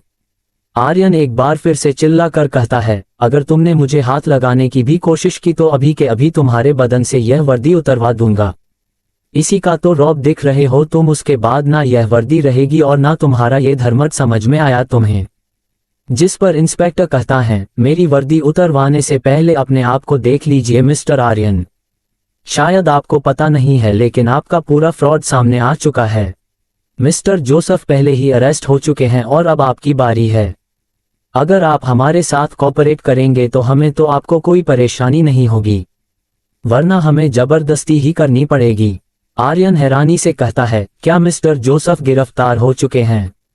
लेकिन कैसे, कब हुआ ये? जिस पर इंस्पेक्टर मुस्कुरा कर कहता है, अब आए ना आप लाइन पर। अभी कुछ देर पहले उनके गिरफ्तारी हो चुकी है और अब आपकी बारी है, जल्दी से इन्हें अरेस्ट करो, हमें और भी काम है। इतना कहकर इंस्पेक्टर कांस्टेबल को इशारा करता है और कांस्टेबल आर्यन की ओर जाने लगता है। आर्यन गुस्से से चिल्लाते हुए कहते, अगर तुम लोगों ने मुझे हाथ भी लगाया तो मैं तुम लोगों को जिंदा गाड़ दूंगा। तुम लोग मुझे जानते नहीं हो कितनी बड़ी हस्ती हूं मैं, कहां तक मेरी पहुंच है, तुम लोगों को इस बात का अंदाजा ही नहीं है। मुझे हाथ भी मत लगाना। इतना कहकर वहां कांस्टेबल्स पर चिल्लाने लगता है, जिस वजह से इंस्पेक्टर को गुस्सा आ जाता है। वह गुस्से में उसकी ओर जाता है और उसके गाल पर एक जोरदार थप्पड़ मार देता है। आर्यन संभाल नहीं पाता और वहीं सोफे पर गिर जाता है। वहां गुस्से से अपनी आंखें बंद कर लेता है और अगले ही पर कांस्टेबल आर्यन को अरेस्ट कर लेता है। वहीं दूसरी तरफ दोनों कपल इस वक्त एक 5 स्टार होटल के टेरेस में आराम से बैठे डिनर कर रहे थे। चारों खुश नजर आ रहे थे और सबसे ज्यादा खुश तो और अमायरा थी। उसके सारे दुश्मन ढेर हो चुके थे, अब वह अपने ऋषभ के साथ बड़े ही आराम से अपनी जिंदगी बिता सकती थी।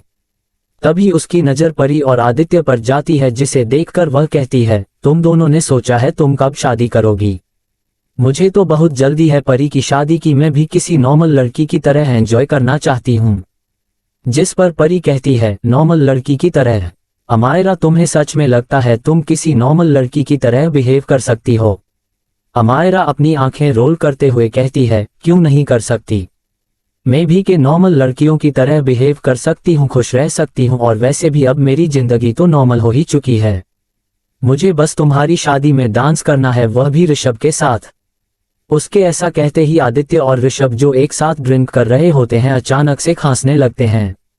ये देखकर परी को हंसी आ जाती है। वही अमायरा उन दोनों को ही बारी बारी से घूरने लगती है। आदित्य मुस्कुराते हुए कहता है, तुम्हें क्या लगता है कि ऋषभ को डांस करना आता है? अगर उसे डांस का डी भी आ जाए तो बहुत बड़ी बात है।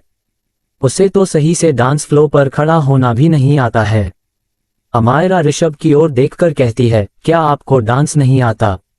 जिस पर ऋषभ कहता है, बिल्कुल आता है, मैं आराम से डांस कर सकता हूँ। आदित्य कहता है, चल, एनुअल डे पर जाते तूने हमारी सारी परफॉर्मेंस से बिगाड़ दी थी। तेरी वजह से हम लोगों को प्रिंसिपल से डांट भी खानी पड़ी थी।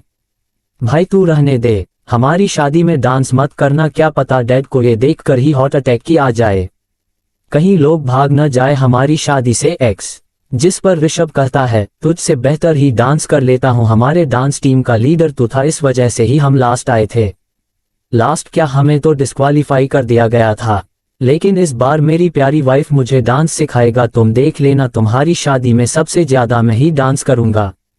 जिस पर आदित्य कहते हैं, भाई प्लीज अपना ये शौक छोड़ दे तो कुछ और कर ले। एक काम कर, एक बहुत अच्छी सी डील मुझे शादी में दे दे, डांस मत कर। ऋषभ कहता है, डांस तो मैं करूंगा, अभी तेरे साथ हम दोनों डांस करेंगे तेरी शादी में। ये सुनकर परी और अमायरा एक दूसरे को देखकर हंसने लगते हैं। तभी ऋषभ अमायरा की ओर देखा है और कहता है, वैसे अब ऐसा लग रहा है कि मैं सच में खुश हूँ।